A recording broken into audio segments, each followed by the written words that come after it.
Murder, it's the worst sin of all. I hate him.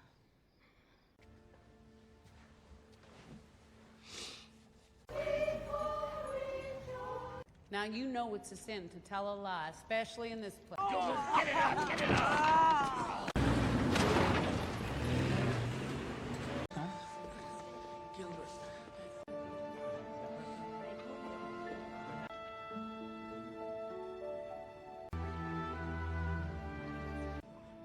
I'm fine.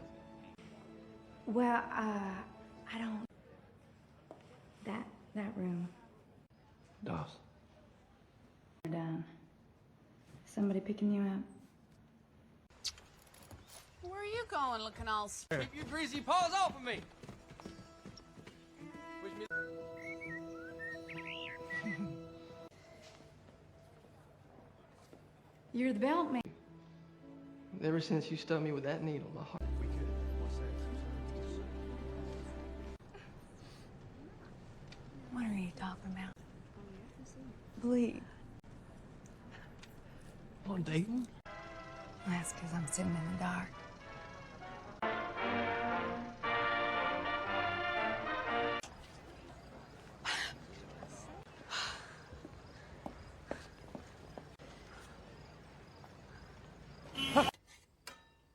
Why didn't you say? Working in a paper mill ain't gonna save this country.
That's how Hacksaw Ridge opens, not with gentle introductions or slow builds, but with hell itself. Mel Gibson doesn't ease you into this story. He throws you directly into the nightmare of combat, where soldiers are being ripped apart by bullets and explosions. Bodies fly through the air, flames consume everything. And somewhere in all that madness, there's Desmond Doss, our hero, though we don't really know him yet. The opening sequence is a flash forward, a glimpse of what's coming. We see Desmond being carried off the battlefield on a stretcher, wounded, barely conscious. His face is covered in dirt and blood. Around him, the Battle of Okinawa rages with an intensity that feels almost biblical in its destruction. Gibson's camera doesn't look away from the horror. This is war stripped of any glamour, any nobility, just survival, just carnage. Why start here? Because Gibson wants you to know where this journey ends before showing you where it begins. He wants that question burning in your mind. How does a man end up in the middle of this hell? What brings someone to a place like Hacksaw Ridge? Then we pull back. Way back. Lynchburg, Virginia. The hills are green and peaceful, about as far from a Pacific battlefield as you can imagine. Two young boys are running through the woods laughing, playing the way kids do when the world still feels safe. These are the Doss brothers, Desmond and Howell. They're close in age, close in every way brothers can be, the kind of bond that's built on scraped knees and shared secrets. But something's about to happen that will change everything. The boys start roughhousing. What begins as play turns rougher, more aggressive. Hal's winning, and young Desmond doesn't like losing. His pride gets hurt, his temper flares, and in a moment that lasts maybe 2 seconds but echoes for a lifetime, Desmond grabs something heavy. Accounts vary, but it's either a brick or a metal bar and swings it at his brother's head. The impact is sickening. Hal drops. Just crumples to the ground like a puppet with cut strings. He's not moving, not breathing. Blood pools beneath his head, dark against the Virginia dirt. Desmond freezes. The anger drains from his face, replaced by pure terror. What has he done? His brother, his best friend, his constant companion is lying there lifeless. 9-year-old Desmond has just killed him. Or so it seems in that awful, stretched-out moment where time stops and the world goes silent. Their father, Tom Doss, appears. Hugo Weaving plays him with this weathered intensity, a man who's seen too much and carries it in every line of his face. Tom's a World War I veteran, and the war hasn't been kind to him. It's left him with nightmares, with a drinking problem, with ghosts he can't shake. But right now, those demons don't matter. His son is dying. Tom drops to his knees. He tilts Hal's head back, checking for breath, for a pulse, for any sign of life. Come on, son. Breathe, breathe. He works with desperate efficiency, doing whatever people did before CPR had a formal name, pressing on the chest, clearing the airway, willing life back into his boy. And somehow, miracle or luck or divine intervention, depending on your beliefs, Hal gasps. Air rushes into his lungs, his eyes flutter open. He's alive. But Desmond? Desmond is shattered.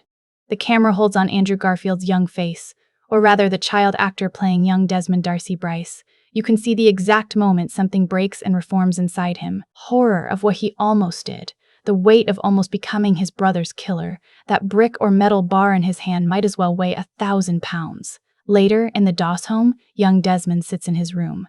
The house is modest, working class, the kind of place where nothing gets wasted and every dollar counts. On the wall hangs a framed illustration of the 10 Commandments. It's beautifully rendered, the kind of religious art common in devout homes of that era. Each commandment is illustrated with a small picture. Desmond stares at one in particular. Thou shalt not kill. The illustration shows Cain standing over Abel's body, one brother murdering another. The parallel isn't subtle. Gibson doesn't do subtle, but it doesn't need to be. This is the moment that forges Desmond's entire worldview. This is where his pacifism is born, not from abstract philosophy or theological debate, but from visceral, traumatic experience. He knows what it feels like to almost take a life. He never wants to feel that again. The Doss family are Seventh-day Adventists, a detail that matters enormously to the story ahead. Their faith isn't just Sunday morning religion, it shapes how they see everything. Bertha Doss, Desmond's mother, Rachel Griffiths, brings her to life with gentle strength, embodies the faith's compassionate side. She's kind, soft-spoken, the moral center of the household. When she reads scripture, you believe she feels every word. Tom Doss represents something more complicated. He believes, sure, but his faith is tangled up with his trauma. The things he saw in France during the Great War haunt him. He drinks to forget, but the bottle just makes the ghosts louder. Hugo Weaving plays him as a man at war with himself, wanting to be the father and husband his family deserves, but constantly sabotaged by memories and demons. There's a scene where Tom sits alone and you catch glimpses of his pain, an old photograph of his WWII unit. Most of those faces are dead now, friends who never came home from the trenches. Tom carries survivor's guilt like a physical weight. Why did he make it when so many didn't? What was the point of all that death? This context matters because it sets up the family dynamics that will explode later. Tom's complicated relationship with war, faith, and duty will collide head-on with Desmond's choices. But we're getting ahead of ourselves. Back to young Desmond. After the incident with Hal, something fundamental shifts. He becomes gentler, more careful with others. Where other boys might play with toy soldiers or pretend to be cowboys shooting Indians, Desmond gravitates toward different games. He helps his mother in the garden. He's kind to animals. Small acts, but they reveal a pattern. A boy determined never to hurt anyone again. The film doesn't spend too long in this childhood section. Gibson knows we need to understand the foundation, but he's got a lot of story to cover. These early scenes are efficient, almost impressionistic. A fight between Tom and Bertha, fueled by alcohol and frustration. Desmond watching from the stairs, scared. The way violence ripples through a home even when fists never fly at the children. One night, the fighting escalates. Tom's drunk, angry about something, maybe nothing, maybe everything. He raises a hand to Bertha. Desmond appears with a shotgun. Not to use it, he could never, but to stop it. The look on his young face says everything, not in this house, not to her. His father backs down, shame replacing anger. That shotgun moment is fascinating because it shows Desmond's conviction already forming. He won't use violence, but he'll stand between violence and the innocent. It's a distinction that will define his entire life. There's a difference between being a pacifist and being a coward, and even as a boy, Desmond understands that difference. Years pass. The film transitions from young Desmond to Andrew Garfield, now showing us the man he's become. The year is 1942. The childhood scenes have taken maybe 10 minutes of screen time, but they've done their job. We understand who Desmond is at his core. We've seen the origin story, the trauma that shaped his beliefs. And those beliefs are about to be tested like never before. Because the world is at war. Not the war Tom Doss fought. That was supposed to be the war to end all wars, remember? What a cruel joke that turned out to be. No, this is something even bigger, even more consuming. World War II has engulfed the planet. Hitler's armies are crushing Europe. Japan has seized the Pacific. And America, despite trying to stay out of it, is about to be pulled in. Desmond doesn't know it yet, but everything is about to change. His quiet life in Virginia, his simple faith, his determination to harm no one, all of it will be put to an impossible test. The flash-forward we saw at the beginning, that hell of Hacksaw Ridge, that's where he's headed. But first, there's a girl. The transition is abrupt, purposeful. Gibson cuts from the weight of childhood trauma to something lighter, romance. And not just any romance, but the kind that feels pure and true, the kind that exists in that brief window before the world gets complicated. Desmond is riding his bike down a Virginia road, wind in his hair, no particular destination in mind. He's probably in his early 20s, lean and earnest, with a face that still holds some of that boyish innocence. Then he sees it, a car accident. Nothing catastrophic, but a man is hurt, bleeding from a leg wound. Other people are standing around, uncertain, afraid to help. Not Desmond. He jumps right in, applying pressure to the wound, talking calmly to the injured man, taking charge with a quiet confidence that surprises everyone, maybe even himself. Someone needs to get the man to a hospital. Desmond volunteers. He's got no car, but that's not stopping him. He helps load the man onto a makeshift stretcher and, in a move that would be comical if it weren't so earnest, helps carry him up the road to the nearest medical facility. That's where Dorothy's shoot works. Teresa Palmer plays her as the kind of woman who'd turn heads anywhere, but there's more to her than looks. She's smart, capable, a nurse who knows her job and does it well. When Desmond arrives with the bleeding man, she takes one look at the situation and springs into action. Professional, efficient, impressive. And Desmond is smitten, not in a creepy way. The film is careful about this. Is smitten in that wholesome, old-fashioned way where a man sees a woman and thinks, I'd like to know her better. There's sweetness to it, a kind of romantic innocence that feels almost out of place in a film that we know, from that opening flash-forward, is going to get brutally violent. The wounded man is stabilized. Dorothy turns to Desmond, probably to thank him for his help. Their eyes meet. You can almost hear the universe click into place. Yeah, this is it. This is the one. Both of them know it on some level, even if they're not admitting it yet. What happens next is classic Desmond. He finds excuses to come back to the hospital. Oh, just checking on that man I helped bring in. Just wanted to make sure he's recovering okay. Dorothy sees right through it, and she's not bothered at all. If anything, she's charmed. Here's a guy who's genuine, who helps strangers, who blushes when she catches him looking at her. Their courtship unfolds in small, perfect moments. A conversation in the hospital corridor, a walk through town, Desmond talking about his faith, his family, his dreams of doing something meaningful with his life. Dorothy listening, really listening, in that way that tells you she's not just being polite. She actually cares what he has to say. He tells her about his interest in medicine and healing. Oh, he wants to help people the way those doctors and nurses helped his brother after the accident all those years ago. He doesn't mention the full story, not yet. The part about almost killing Howell, about the 10 Commandments poster, about the vow he made never to harm anyone, that will come later. But Dorothy can sense there's depth to Desmond, layers beneath the shy smile and gentle manner. What's beautiful about their romance is how it mirrors Desmond's character.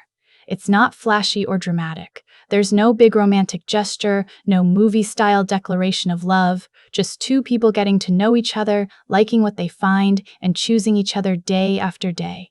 It's real in a way that makes what comes later, the separation, the danger, the fear of loss, hit that much harder. Time passes. Their relationship deepens. Desmond meets Dorothy's family. She meets his, which is probably more complicated given Tom's drinking and the tension that still simmers in the Doss household. But they make it work because they're committed to making it work. And then, on December 7, 1941, everything changes. Pearl Harbor. The film doesn't show us the attack directly. That's been done plenty of times in other movies. Instead, we see the reaction.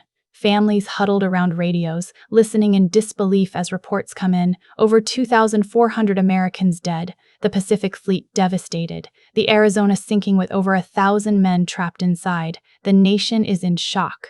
Then the shock turns to fury. Young men across the country are lining up at recruitment offices before the smoke has even cleared from Hawaii. America is going to war, and there's no stopping it now. Desmond hears the news. He sees the rage and determination on every face around him. His friends are already talking about enlisting, about making the Japanese pay, about defending their country. And Desmond feels it too, that pull, that need to serve. But how can he serve? He's a pacifist. His faith, his convictions, his whole identity is built around the idea of never taking a life. The military is literally designed to kill the enemy. There's no way to reconcile these two things. Or is there? Desmond wrestles with it for days. You can see it eating at him, this impossible contradiction between who he is and what his country needs. Every newspaper screams about the war effort. Posters appear overnight, Uncle Sam pointing, demanding young men step up. I want you for U.S. Army. The message is everywhere, inescapable. His friends enlist, guys he grew up with, worked alongside, played ball with on summer evenings. They're signing up in waves, swept along by patriotic fever and righteous anger. The Japanese attacked American soil, killed American servicemen in their bunks in their ships without warning or declaration. Every red-blooded American male with working legs feels the call to fight back. Except Desmond can't fight, won't fight. His faith forbids it. Dorothy notices his struggle. They're sitting together one evening, and she asks him directly what he's thinking. Desmond tries to explain, stumbling over words the way you do when you're trying to articulate something you barely understand yourself. He wants to serve, needs to even, but killing goes against everything he believes, everything that Ten Commandments poster burned into his soul when he was 9 years old. So don't go, Dorothy says. Simple as that. Nobody's forcing him. Plenty of men stay home for legitimate reasons. Farming, factory work, medical conditions. Conscientious objector status exists for people exactly like Desmond. He could claim it, stay in Virginia, avoid the whole mess.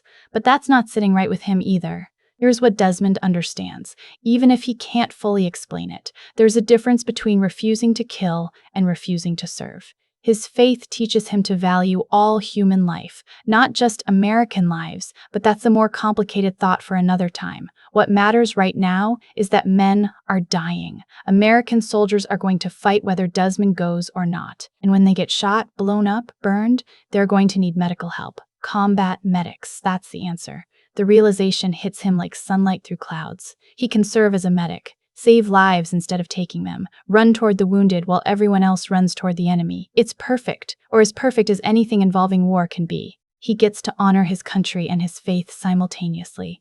Dorothy's not thrilled. She understands his reasoning, maybe even admires it, but understanding doesn't make the fear go away. Combat medics go into battle just like everyone else. They're under the same fire, facing the same dangers. The only difference is they're carrying medical supplies instead of extra ammunition. A Japanese bullet doesn't care whether you're holding a rifle or a bandage. But she sees his determination, recognizes that he's made up his mind. Loving someone means supporting their choices even when those choices terrify you. She tells him she'll wait. However long it takes, she'll be here when he gets back. Telling his mother goes about as well as expected. Bertha Doss receives the news with quiet anguish, the kind that's almost harder to witness than open weeping. She doesn't yell or forbid him. Desmond's a grown man making grown man decisions. But her eyes carry the weight of every mother throughout history who's watched a son march off to war. She prays with him, for him, her voice steady even as tears slip down her cheeks. Telling his father? That's a different story entirely. Tom Doss explodes. Not immediately. That would almost be easier. No, first there's silence. Desmond explains his decision, laying out his logic about serving as a medic.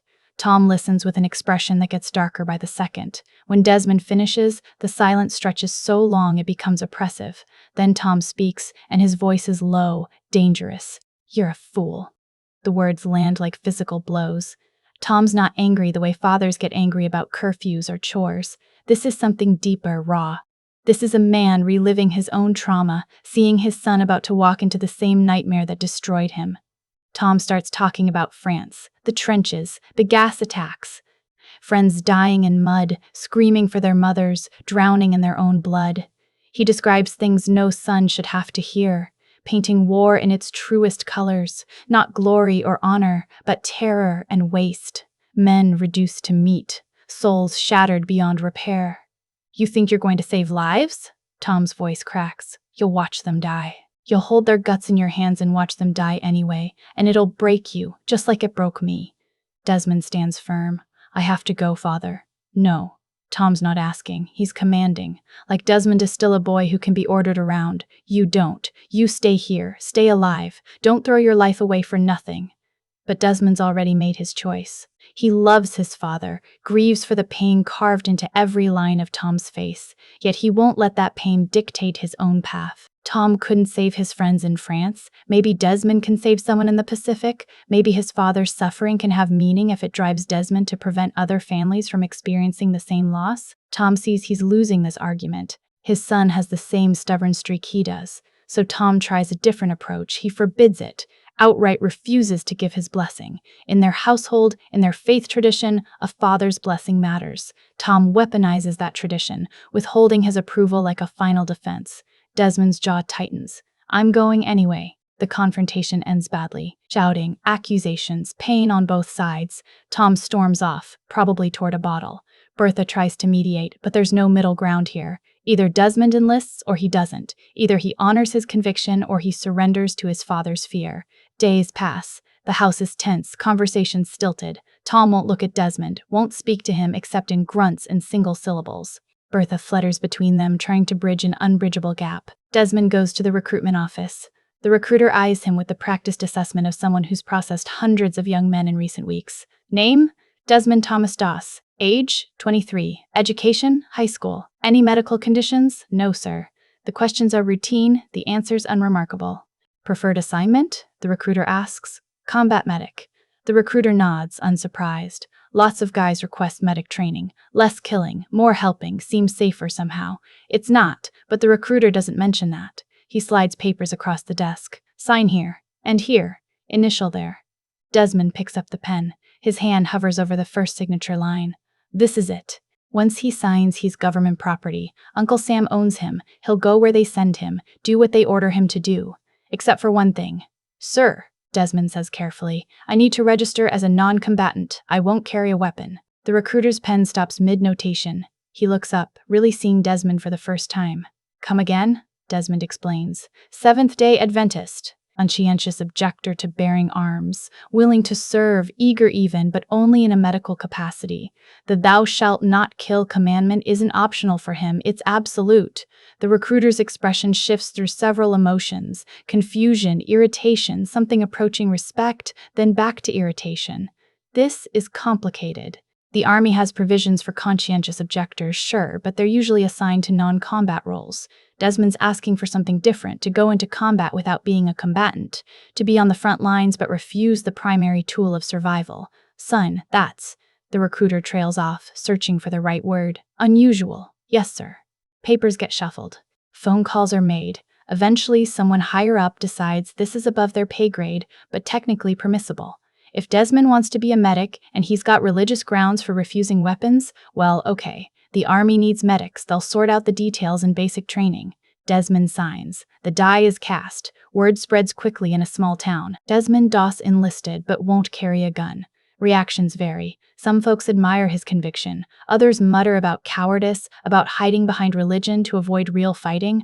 A few veterans men like Tom who've seen combat just shake their heads. That boy has no idea what he's in for. Dorothy takes the news with the brave face she's been practicing. They have a few weeks before Desmond ships out to Fort Jackson for basic training. Those weeks become precious, every moment weighted with significance. Long walks where they don't talk much, just hold hands and exist together. Quiet dinners with her family, who treat Desmond like he's already a hero, which makes him uncomfortable. One evening, Desmond asks Dorothy to marry him. It's not a surprise exactly. They both knew this was coming. But the timing adds urgency to it. He doesn't have a fancy ring, money's tight, and there's a war on. What he has is sincerity, love, and a promise that he'll come back to her. Dorothy says yes. Of course she says yes. They'll get married when he's done with basic training, during his leave before deployment. Something to look forward to, a light at the end of the tunnel. The wedding becomes her focus, a way to channel fear into productivity, dresses and flowers and guest lists, normal things in an increasingly abnormal world. The day arrives, departure day. Desmond's bags are packed. Not much, just essentials. A Bible Dorothy gave him, inscribed with her handwriting, clean underwear his mother insisted on, like he's going to summer camp instead of military training. A photograph of Dorothy he'll keep close. At the train station, it's too much and not enough all at once. Dorothy holds him tight, breathing him in, memorizing the feel of him. Bertha clutches his hands, whispering prayers. Friends he's known his whole life shake his hand, slap his shoulder, tell him to give him hell, then remember he won't, and laugh awkwardly. Tom Doss isn't there. Desmond scans the small crowd, hoping against hope his father will appear at the last minute, that they'll reconcile, that Tom will offer the blessing he's withheld. But the minutes tick by, and Tom doesn't come. The absence is a wound, sharp and deep. The train whistle blows. Time's up! Desmond kisses Dorothy one last time, hugs his mother, climbs aboard with the other recruits, young men from Virginia and the Carolinas, all heading to the same place, the same uncertain future. Through the window, he watches Dorothy's face as the train lurches forward. She's crying openly now, not bothering to hide it. His mother beside her, both of them waving. The train picks up speed. Lynchburg falls away. The familiar hills and valleys of home blur past the window. Desmond's heading into a world he can barely imagine, toward a test of faith that will push him to breaking and beyond. Fort Jackson, South Carolina, waits. So does Sergeant Howell, though Desmond doesn't know that name yet. So does a war that's going to ask everything of him and then demand more. The train rattles south through the night. Desmond sits in a car full of young men who are trying hard to look brave, to live up to the moment. Some sleep. Others play cards, their laughter too loud, too forced. A few stare out windows at the darkness rushing past. Desmond opens Dorothy's Bible. Horror, her handwriting on the inside cover, Psalm 23. For strength when you need it most. I love you, D, he reads. The Lord is my shepherd, I shall not want. He maketh me to lie down in green pastures. He leadeth me beside the still waters. The words are familiar, comforting. He's read this psalm 100 times. But tonight, heading toward war and uncertainty, the words take on new weight. Yeah, though I walk through the valley of the shadow of death, I will fear no evil, for thou art with me. Shadow of death. Yeah, that's where he's headed. Toward valleys literal and metaphorical, toward tests he can't yet comprehend. His fellow passengers think they know what's coming. Basic training, combat, killing the enemy. Desmond's path will be different, harder maybe, lonelier certainly, but he's not turning back. Outside, the American night rolls past. Somewhere in the Pacific, Japanese forces are consolidating their gains, digging in for the long war they know is coming. Somewhere in Europe, Hitler's armies are still ascendant. The world is on fire, and young men like Desmond are being fed into the flames. The train speeds on. Fort Jackson gets closer with every mile. Dawn isn't far off, and with it, a new reality. No more civilian life. No more Dorothy's smile across the breakfast table. No more peaceful Virginia mornings. Desmond closes the Bible but keeps it in his lap. A talisman. A reminder. He's not going to war to kill. He's going to save. That distinction is everything. It has to be, because it's all he has. The train whistle sounds again, lonely in the darkness. Other recruits are dozing now, heads lolling against windows and seat backs. Desmond stays awake, watches the night, prays silently. He doesn't know it yet, but in a few short months, that prayer will be the only thing between him and madness. On a ridge in Okinawa, when the world becomes hell and every man around him is screaming or dying or both, he'll pray the same words over and over. Please, Lord, help me get one more. But that's still ahead. Tonight, he's just Desmond Doss from Lynchburg, Virginia. A young man with convictions that seem naive, impossible, even suicidal to anyone who understands modern warfare. Tonight, he's still untested, still hopeful, still certain that faith will be enough. Fort Jackson will begin teaching him otherwise. Fort Jackson looks exactly like every other Army training facility in America. Rows of identical wooden barracks, obstacle courses stretching across red clay fields, and drill sergeants who seem to have learned how to yell before they learned to walk. The place exists for one purpose: to transform civilian boys into soldiers. Break them down, build them back up, make them into a cohesive fighting unit. Desmond steps off the transport truck with about 50 other recruits. They're a mixed bag, farm boys and city kids, college dropouts and high school graduates, guys running towards something and guys running away from something else. Right now, they're all equally lost. "Line up!" The voice cuts through the morning air like a whip crack. Sergeant Howell appears, and he's not what anyone expected. Vince Vaughn plays him, which is interesting casting. You know him from comedies, from fast-talking, charming roles. But there's nothing funny about Howell in this moment.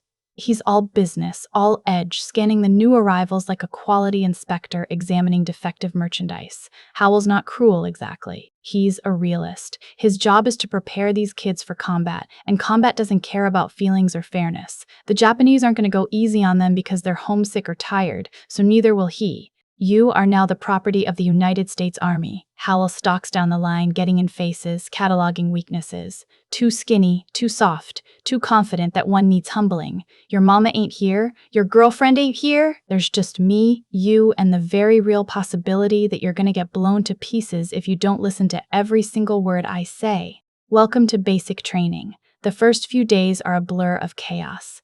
Haircuts that leave everyone looking like convicts, uniforms that don't quite fit, learning to make a bed so tight a quarter bounces off it, drill exercises that seem designed purely to humiliate. Howell and the other instructors are everywhere at once, finding fault with everything, accepting nothing less than perfection. Desmond keeps his head down, follows orders, does the work. He's in decent shape from years of manual labor, so the physical demands don't break him like they do some of the others. Running with full packs, endless push-ups, obstacle courses in the pre-dawn darkness. Hard, sure, but manageable. His bunkmates start to take shape as individuals. There's a guy from Brooklyn who never stops talking, a farm kid from Iowa who's never been more than 20 miles from home, someone who claims to have boxed semi-professionally, though nobody believes him. And there's Smitty. Luke Bracey plays him as the archetypal all-American soldier. Handsome, athletic, confident in that way guys are when life has mostly gone their way. Smitty's natural leader material, the kind of recruit who takes to military life like he was born for it. Within days, he's the unofficial head of their unit, the guy others look to when they're confused or scared. Desmond and Smitty get along fine at first. Why wouldn't they? They're on the same side, training for the same war. Smitty cracks jokes that make the grueling days more bearable. Desmond appreciates that. They're not best friends, but they're friendly enough. That changes when the rifles arrive. Weapons training is a crucial part of basic. The M1 Garand, 8 rounds of .30-06 Springfield ammunition, semi-automatic, the most advanced infantry rifle in the world. Every soldier needs to know this weapon intimately. How to load it, fire it, field strip it blindfolded, clear jams under pressure. Your rifle is your life. It's the first thing you grab and the last thing you let go. The company assembles on the range. Howell demonstrates proper firing stance, explains sight alignment, safety protocols. Rifles are distributed down the line. Each recruit receives his weapon with varying degrees of comfort. Some handle them like they've been shooting since childhood. Others look like they're holding a live snake. The rifle reaches Desmond. He doesn't take it. The soldier next to him is holding it out, waiting. Desmond's hands stay at his sides. "I can't," he says quietly. "What?" The other recruit thinks he misheard. "I can't take it. I'm a conscientious objector." Silence spreads like a ripple in water. The guys nearby hear it first, then it travels up and down the line. "That new guy, Doss, is it? He won't touch his rifle." Howell hears the commotion, turns around. "Private Doss," his voice could strip paint. "Is there a problem?"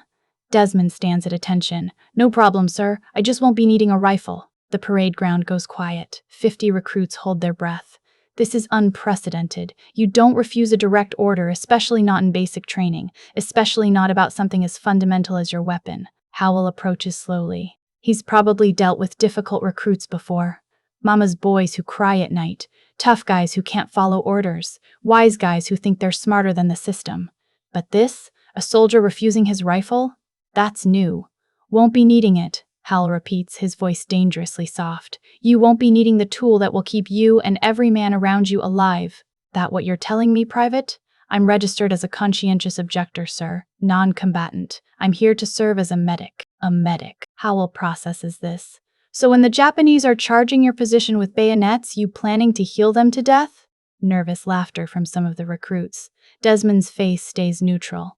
"I plan to save the men who get injured, sir." "That's my job." Howell looks like he's doing mental calculations, trying to figure out if this is insubordination or just stupidity. Your job is whatever the hell I tell you it is, and right now, I'm telling you to pick up that rifle. I can't do that, sir. The standoff stretches. Every eye is on them. Howell could escalate this, make it a bigger issue, but something stops him. Maybe he's already gotten word from command about Doss's special status. Maybe he's just smart enough to know this conversation needs to happen somewhere other than in front of 50 impressionable recruits. We'll discuss this later, Howell says finally. Fall out to the barracks, now. Desmond goes. Behind him, whispers explode like suppressed fire finally finding oxygen. Did you see that? Guy refused his rifle.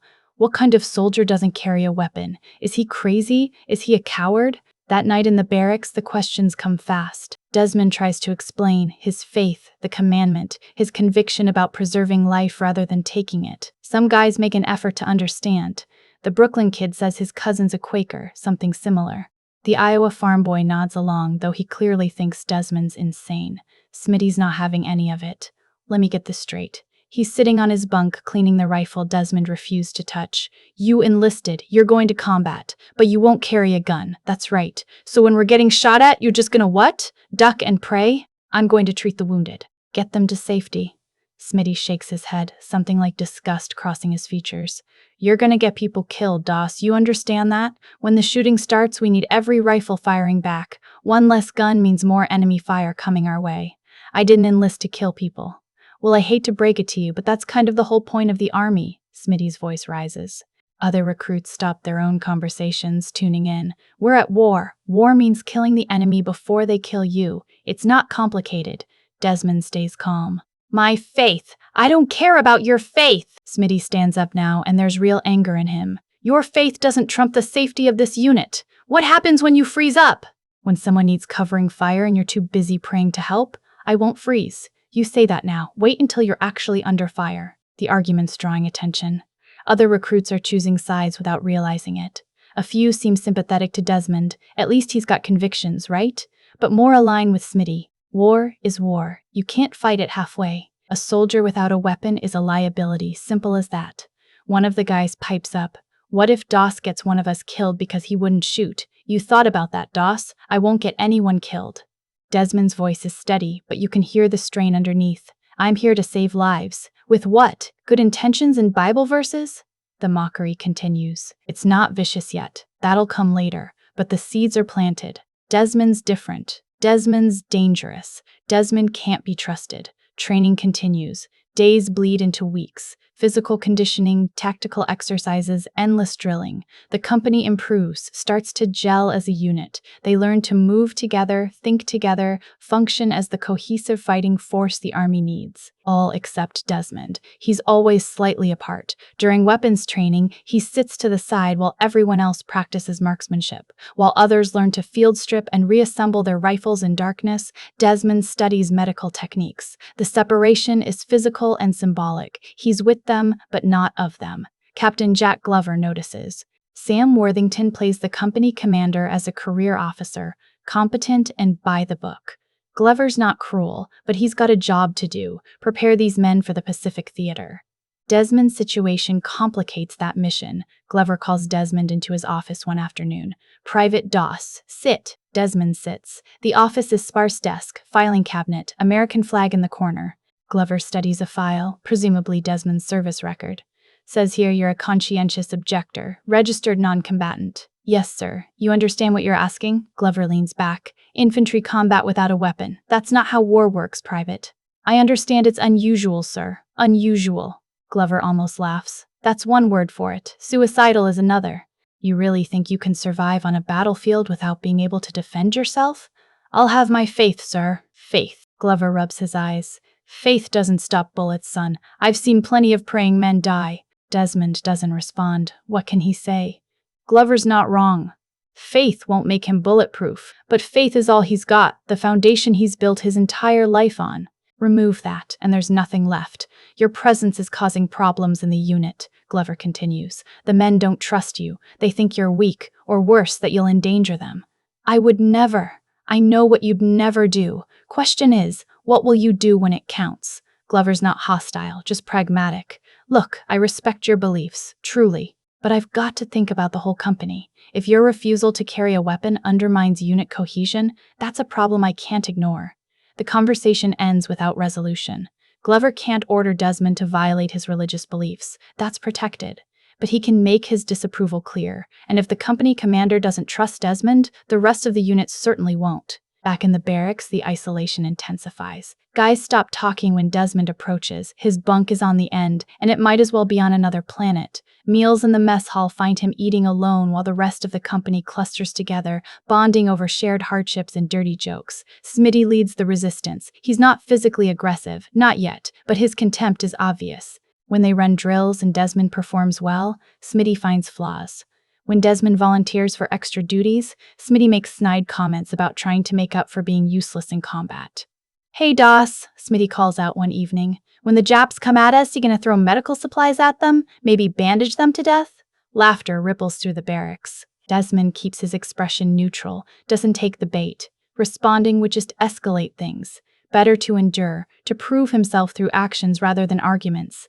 But enduring is harder than he expected. These are the men he'll serve beside, possibly die beside. Their rejection cuts deep, deeper maybe than he wants to admit. Desmond believed his faith would be respected, that his commitment to saving lives would count for something. Instead, he's an outcast, a pariah in a uniform. Sergeant Howell watches all this with a complicated expression. He's tough, sure, but he's not stupid. He sees what's happening, a unit dividing against itself, cohesion fracturing along the fault line of Desmond's convictions. That's dangerous. A divided unit gets people killed, but Howell also sees something else. Desmond doesn't quit. The kid takes everything thrown at him, mockery, isolation, doubt, and keeps showing up, keeps doing the work, runs faster, pushes harder, tries to prove his worth through sheer determination. Howell's not sure if that's courage or stubbornness, maybe both. Training intensifies as they approach the end of basic. Combat scenarios, live fire exercises, simulations designed to prepare them for the chaos of actual battle. The company sharpens, becomes more effective. They're not ready. Nobody's ever really ready for war, but they're closer. Desmond trains alongside them, handling everything except weapons. He's become an exceptional medic in the classroom, knows anatomy and trauma care better than anyone. But theory isn't practice. Will he freeze when it's real blood, real screaming, real death? Even Desmond wonders sometimes in the quiet darkness before reveille. Can he really do this? Can faith alone sustain him when the world becomes fire and noise and men dying in his arms? He prays, reads Dorothy's letters, now arriving weekly, filled with news from home and reminders of what he's fighting to return to, reads his Bible until the pages are worn soft. Basic training nears completion. Soon they'll get leave, then deployment orders. The Pacific Theater awaits islands with names most of them can't pronounce. Battles against an enemy famous for fanaticism and refusing surrender. Somewhere out there, Hacksaw Ridge waits. But that's still months away. Right now, Desmond just has to survive the army itself. His own side might prove more dangerous than the enemy. The test is coming. Not the one he expected, but maybe the one he needs. Week 5 of basic training brings rain. Not the gentle kind, but the relentless southern downpour that turns the red clay into slippery mud and makes every exercise twice as miserable. The company slogs through obstacle courses, uniforms soaked, boots weighing 10 pounds each from accumulated muck. Desmond finishes a rope climb, drops to the ground beside his squad. Nobody acknowledges him. They're past active hostility now. This is something colder. Erasure, pretending he doesn't exist unless absolutely necessary. Howell blows his whistle. 5-mile run! Full packs! Move it! Groans rise from the assembled men, but they fall into formation. Desmond takes his place at the rear, where he's learned to position himself. Less conflict back here. Less chance of someone accidentally tripping him or shouldering him off pace. The run is brutal. Rain pelts their faces. Visibility drops to almost nothing. Boots slip in mud. Packs dig into shoulders already raw from previous days. Desmond keeps his breathing steady, finds his rhythm. Running's never been his problem. It's everything else. Halfway through mile 3, someone's pack accidentally swings into Desmond's side. Hard. The impact sends him stumbling off the path, and before he can recover, another soldier clips his ankle. Not obvious enough for the instructors to notice, but deliberate. Desmond goes down face first into the mud. By the time he gets up, the formation has moved on. He's 30 yards behind, covered in filth, alone. He doesn't complain, just adjusts his pack and runs harder, pushing his body to close the gap. His lungs burn, legs scream. Doesn't matter, he finishes. Back at the barracks, stripping off wet uniforms, the silent treatment continues. Desmond might as well be a ghost. He's learned not to expect conversation, not to hope for even basic courtesy. These men have decided he's a threat, and nothing he does changes their minds. Later that evening, during mail call, Desmond receives 3 letters, 1 from his mother, he can tell from the careful handwriting, 2 from Dorothy, his face softens reading her words, brief escape from the hostility surrounding him. She writes about the wedding they're planning, about flowers and her dress, about mundane, beautiful things that exist in a world where people don't hate him for his beliefs. Must be nice, Smitty says, not looking up from his own letter. Having someone waiting for you? Wonder if she knows what a coward she's marrying. Desmond doesn't respond. He's learned that responding just feeds the fire. But the words land anyway, burrowing under his skin like shrapnel. Another recruit, a kid from Tennessee with a vicious streak, adds his own commentary. My girl would dump me if I refused to fight. Said she wants a real man defending her, not some Bible thumper hiding behind God. I'm not hiding. The words slip out before Desmond can stop them. Mistake. Engaging is always a mistake. Tennessee kid sits up. What was that? I said I'm not hiding. I'll be on the same battlefield as everyone else. Just because I won't carry a rifle doesn't mean you're useful. Smitty stands, and suddenly the whole barracks is paying attention. Means you're dead weight.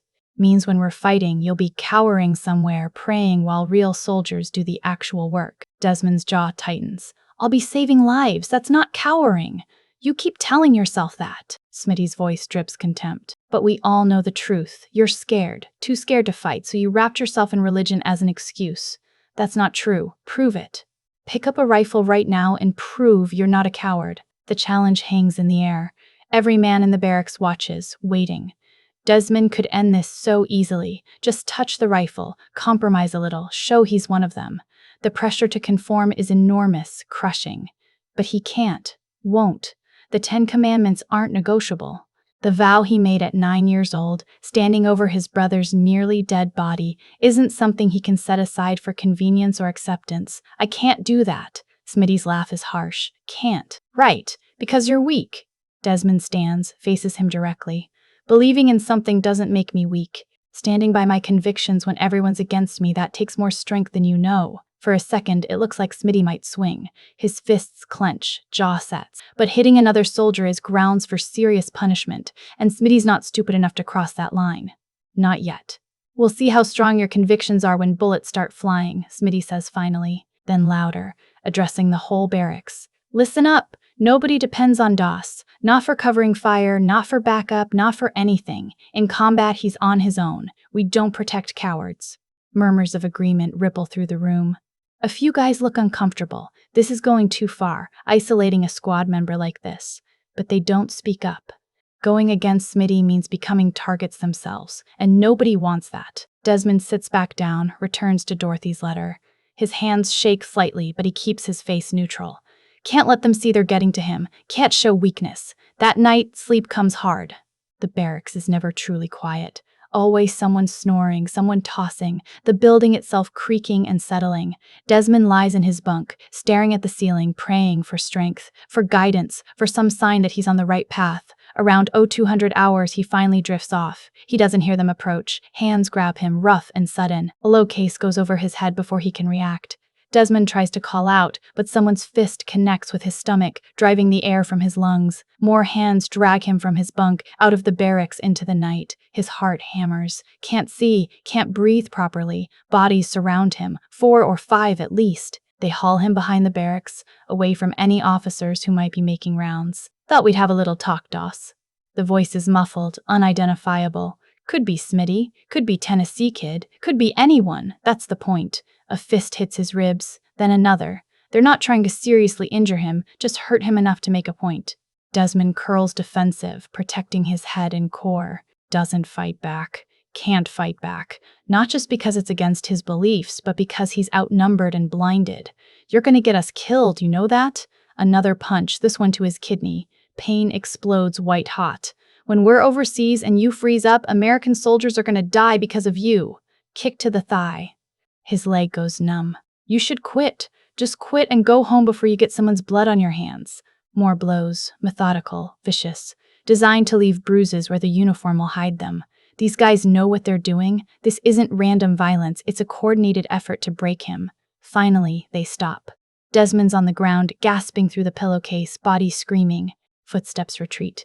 He waits, making sure they're really gone before pulling the pillowcase off his head. Alone in the darkness behind the barracks, Desmond assesses the damage. Bruised ribs, definitely. His legs already swelling. Cuts on his face from hitting the ground. Nothing broken, no. They were careful about that. Broken bones would require medical reports, investigations. He limps back to the barracks. Every step hurts. His bunkmates are all asleep, breathing the too regular pattern of people pretending. They know what happened. Some of them probably participated. Desmond climbs into his bunk, every muscle protesting. Sleep's impossible now. He lies there, pain radiating through his body, and prays. Not for revenge, that's not his way. For strength, for the ability to endure, for understanding of why God's put him on this path.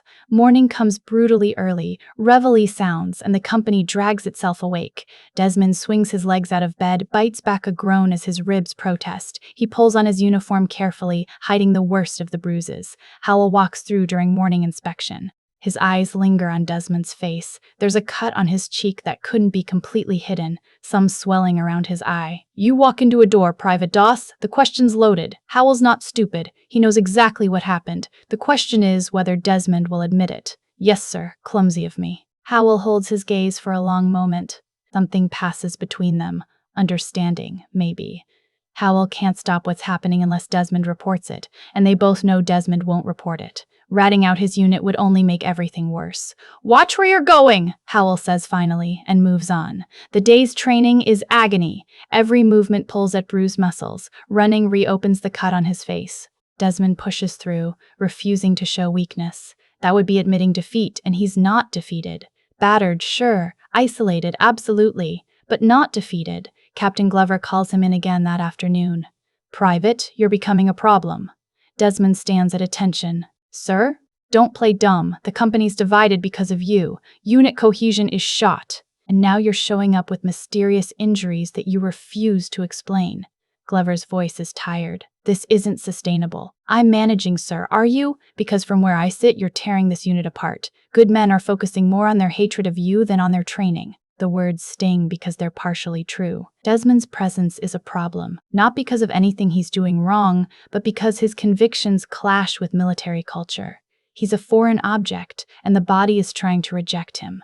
I can't change who I am, sir.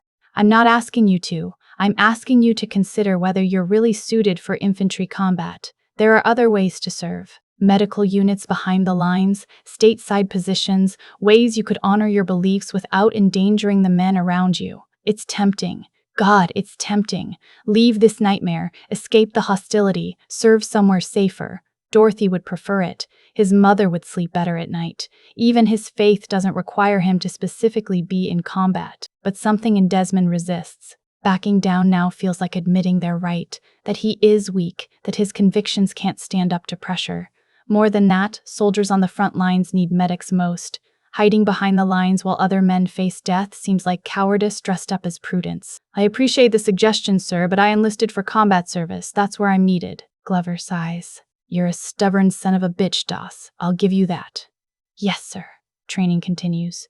The beatings don't repeat, too risky to do the same thing twice. Instead, the company finds other ways to make Desmond's life hell. His equipment goes missing. Someone pisses in his canteen. During drills, he's deliberately given wrong information, set up to fail. Extra PT becomes routine.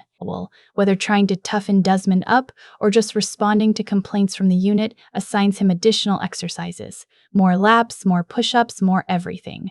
While the rest of the company has downtime, Desmond's doing burpees until his vision swims. He doesn't complain, never complains, just does the work. Every additional punishment accepted without protest. His body hardens, becomes lean and efficient. Pain becomes background noise. Dorothy's letters keep him sane. She writes about the wedding. It's scheduled for his leave after basic training completes. The dress is ready. The church is booked. His mother's helping with arrangements. Everything's falling into place for one perfect day before he ships out to the Pacific. Desmond clings to that image. Dorothy in a white dress, smiling. Their future together, bright and clean, waiting on the other side of this war, worth enduring for, worth everything. Week 12 arrives. Basic training is nearly complete. The company has transformed from a ragtag collection of civilians into something approaching a real military unit. They move with precision now, respond to orders instinctively, function as a coordinated whole. Except for Desmond, he's still the outsider, still treated like a disease. But he survived. Against all odds, despite the hostility and violence and isolation, he's made it through. The final test is a multi-day field exercise. Simulated combat conditions, live fire drills, everything designed to prepare them for actual warfare. The company deploys into the South Carolina woods, establishing positions, running patrols, executing tactical maneuvers. Desmond serves as medic. When someone twists an ankle, he's there. When Tennessee Kid gets a nasty gash from barbed wire, Desmond treats it professionally, no comment about their history. The kid doesn't thank him, but he doesn't resist the treatment either. Small progress. Microscopic, really, but progress nonetheless. Final night in the field, sitting around a fire, the company is quiet. Tomorrow they finish, return to base, prepare for graduation, and leave. After that, deployment orders. The Pacific Theater. Real combat against an enemy that doesn't care about their training scores or whether they work well as a team. Smitty breaks the silence. When we get overseas, Doss goes in the rear. Last man up, first man back. He doesn't cover us, we don't cover him. No one argues. Even the guys who've softened slightly toward Desmond don't defend him. Self-preservation trumps sympathy. Desmond sits apart from the fire, close enough for warmth but outside the circle. He's heard Smitty's decree, knows what it means. In combat, he'll be on his own. When things go bad, and they will go bad, he can't count on backup. Fine. He never expected backup anyway. His backup is faith, and that's something no amount of training or unit cohesion can provide. Basic training ends. Graduation is perfunctory. No families present, just the company and their instructors. They receive their completion certificates, orders for 10 days leave, then deployment assignments to the Pacific. Howell shakes each soldier's hand as they file past. When Desmond's turn comes, Howell holds his grip a moment longer. You made it, Doss. Against all odds. Yes, sir. Still think you can do this without a weapon? I have to, sir. Howell's expression is unreadable. Good luck, Private. You're gonna need it. Desmond boards the bus that will take him home. 10 days with Dorothy, with his family, with the world outside the Army's brutal ecosystem. 10 days to be human again before becoming a soldier. As South Carolina fades in the rearview mirror, Desmond touches the Bible in his pocket.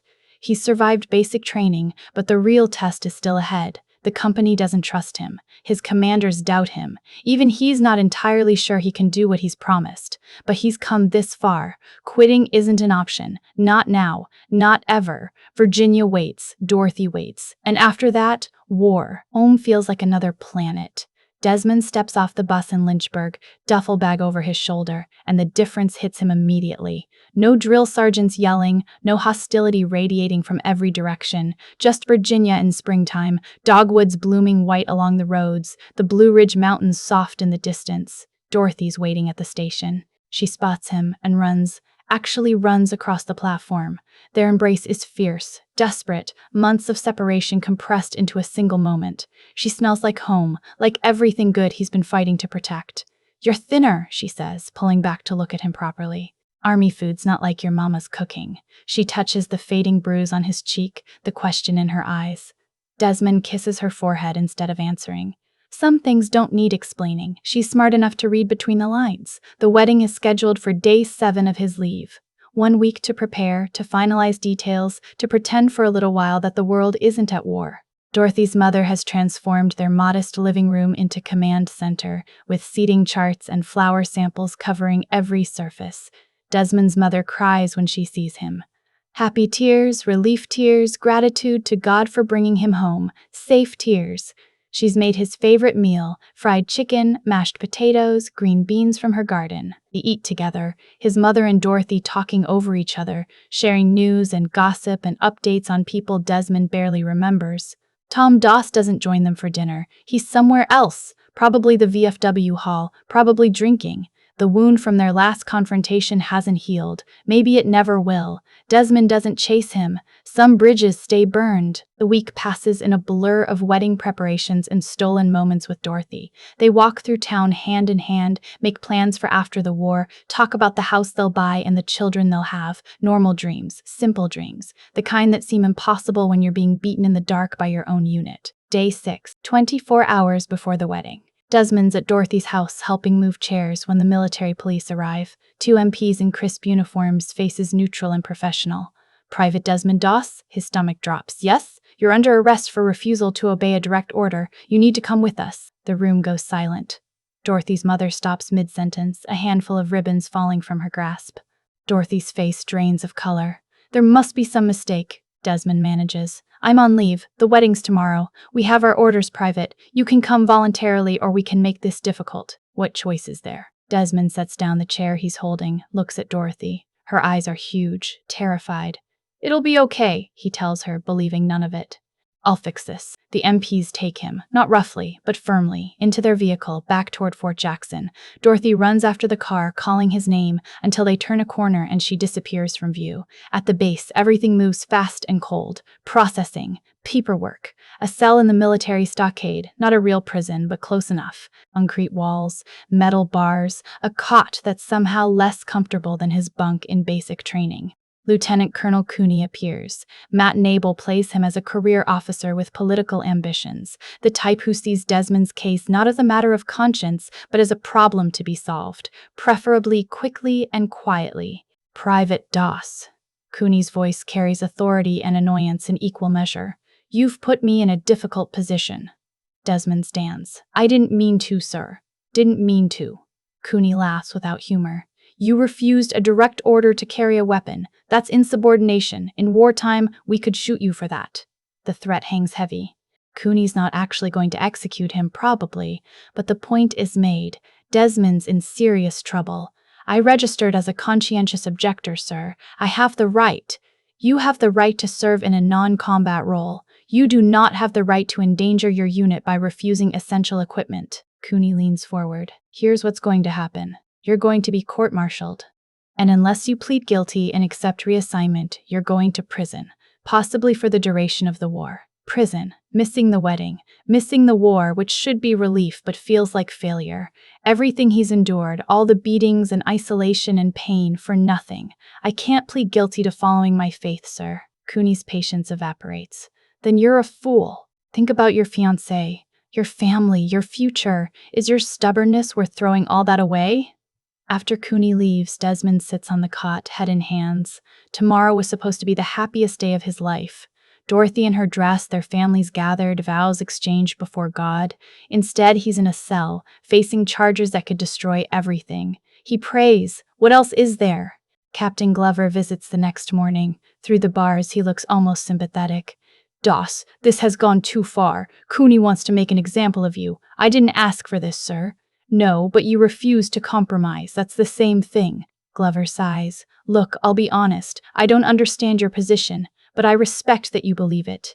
The problem is, the Army doesn't care about respect. It cares about order, discipline, obedience. What happens now? Court-martial's scheduled for tomorrow. They're moving fast, probably hoping to bury this before it becomes a bigger issue. You need to plead guilty, accept reassignment, and move on with your life.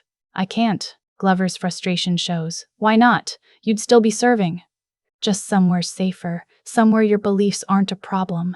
Because it's not about safety, sir. It's about doing what I'm called to do. Combat medics are needed on the front lines. That's where I belong. Even if it means prison? Desmond doesn't answer. He doesn't know the answer. Dorothy visits that afternoon. Seeing her in civilian clothes through the bars of a military cell breaks something in Desmond's chest. This isn't how it was supposed to be. She should be in her wedding dress. They should be married by now. I'm so sorry, he says. She reaches through the bars, takes his hands. Don't apologize for your beliefs. We were supposed to get married today. We will get married, just later. When this is over. Her voice is steady, but tears streak her face. You have to fight this, Desmond. Don't let them break you. I don't know if I can win. You have to try. The court-martial convenes in a military courtroom. Desmond stands before a panel of 3 officers, all higher rank, all looking at him like he's some curiosity specimen. The charges are read. refusal to obey lawful orders, specifically the order to carry a weapon during training. The prosecution's case is straightforward. Military regulations require soldiers to be armed. Desmond refused. Open and shut. Desmond's defense, such as it is, rests on constitutional grounds. Freedom of religion. The right to conscientious objection. Previous precedents where religious beliefs were accommodated. But the prosecution counters. Accommodations for conscientious objectors typically mean non-combat assignments. Desmond's demanding special treatment, wanting to serve in combat while refusing combat equipment. That's unprecedented. Dangerous, a threat to unit cohesion and effectiveness. The hearing drags on. Testimonies from Howell and Glover, neither particularly helpful to Desmond's case. Yes, he completed basic training. Yes, he's physically capable. But no, they don't believe he can function effectively in combat without a weapon. No, the unit doesn't trust him. Desmond testifies in his own defense, explains his faith, the 10 Commandments, his commitment to saving lives. The panel listens with varying degrees of interest and skepticism. One officer older, with ribbons indicating WWII service, seems particularly unmoved.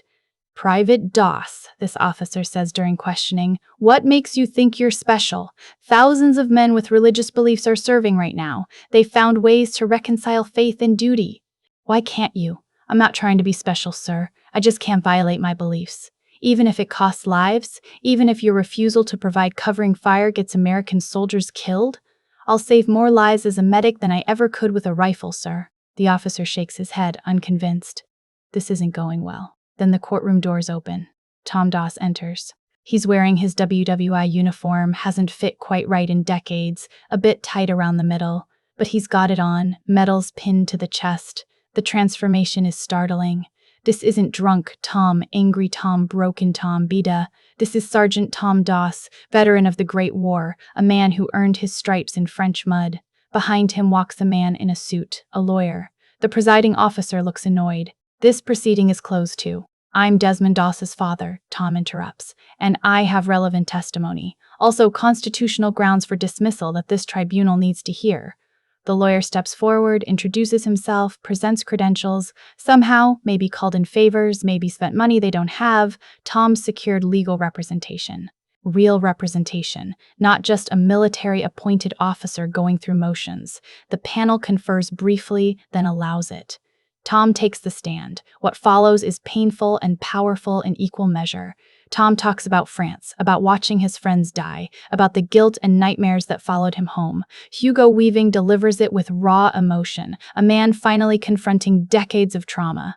"I tried to stop my boy from enlisting," Tom says, "because I know what war does. It breaks men, destroys them. I didn't want that for Desmond." "So you agree he shouldn't be in combat?" the prosecutor asks. "No." Tom's voice strengthens. "I understand now that he has to go, but not for the reasons you think. My son's not trying to avoid danger. He's trying to honor God while serving his country. That takes more courage than carrying a rifle." The lawyer takes over, citing precedents and constitutional provisions. The First Amendment guarantees religious freedom. The Army's own regulations allow for conscientious objectors. While Desmond's request is unusual, it's not illegal. Forcing him to violate sincerely held religious beliefs is unconstitutional. The Army can assign Private Doss to combat as a medic, the lawyer argues, or it can reassign him elsewhere. But it cannot court-martial him for exercising rights guaranteed by the Constitution he's sworn to defend. The panel deliberates. Desmond, Tom, Dorothy, who slipped in during Tom's testimony, and the lawyer wait in tense silence. Minutes stretch into an hour. Finally, the officers return. "Private Doss," the presiding officer begins, "this tribunal finds your behavior highly irregular and potentially dangerous. However, we cannot compel you to violate legitimately held religious beliefs. The charges are dismissed." Relief floods through Desmond, nearly buckling his knees. "However," the officer continues, voice hardening, "you will serve as a combat medic without a weapon.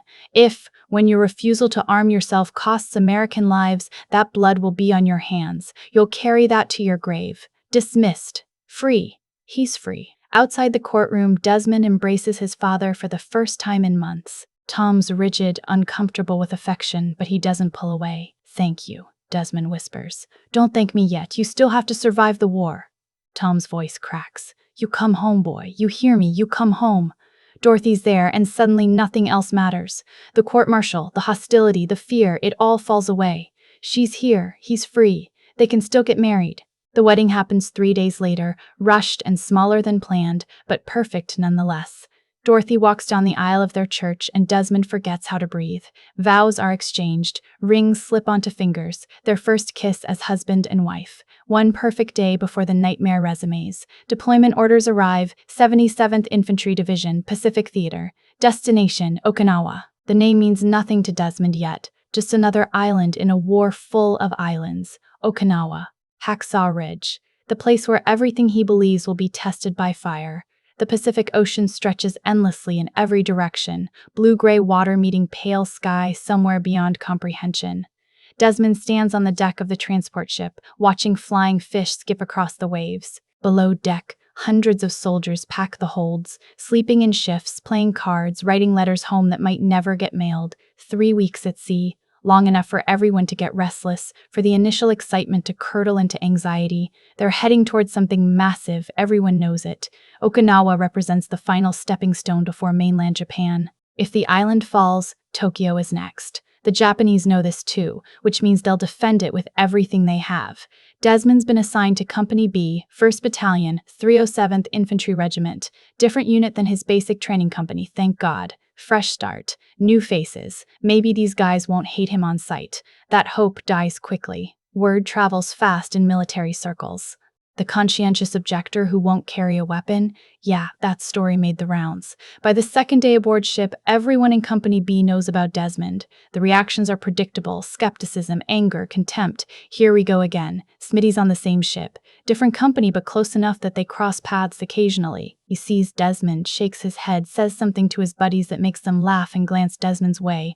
Old wounds, same problems. Captain Glover's here too, promoted to company commander. He spots Desmond during inspection, nods curtly. Their complicated history, the court-martial, the testimony sits between them like unexploded ordnance. Glover doesn't trust Desmond, but the Army's decided Desmond can serve, so Glover will make it work. Barely. Sergeant Howell runs drills on deck when weather permits. Calisthenics, equipment checks, reminders of basic training skills they'll need.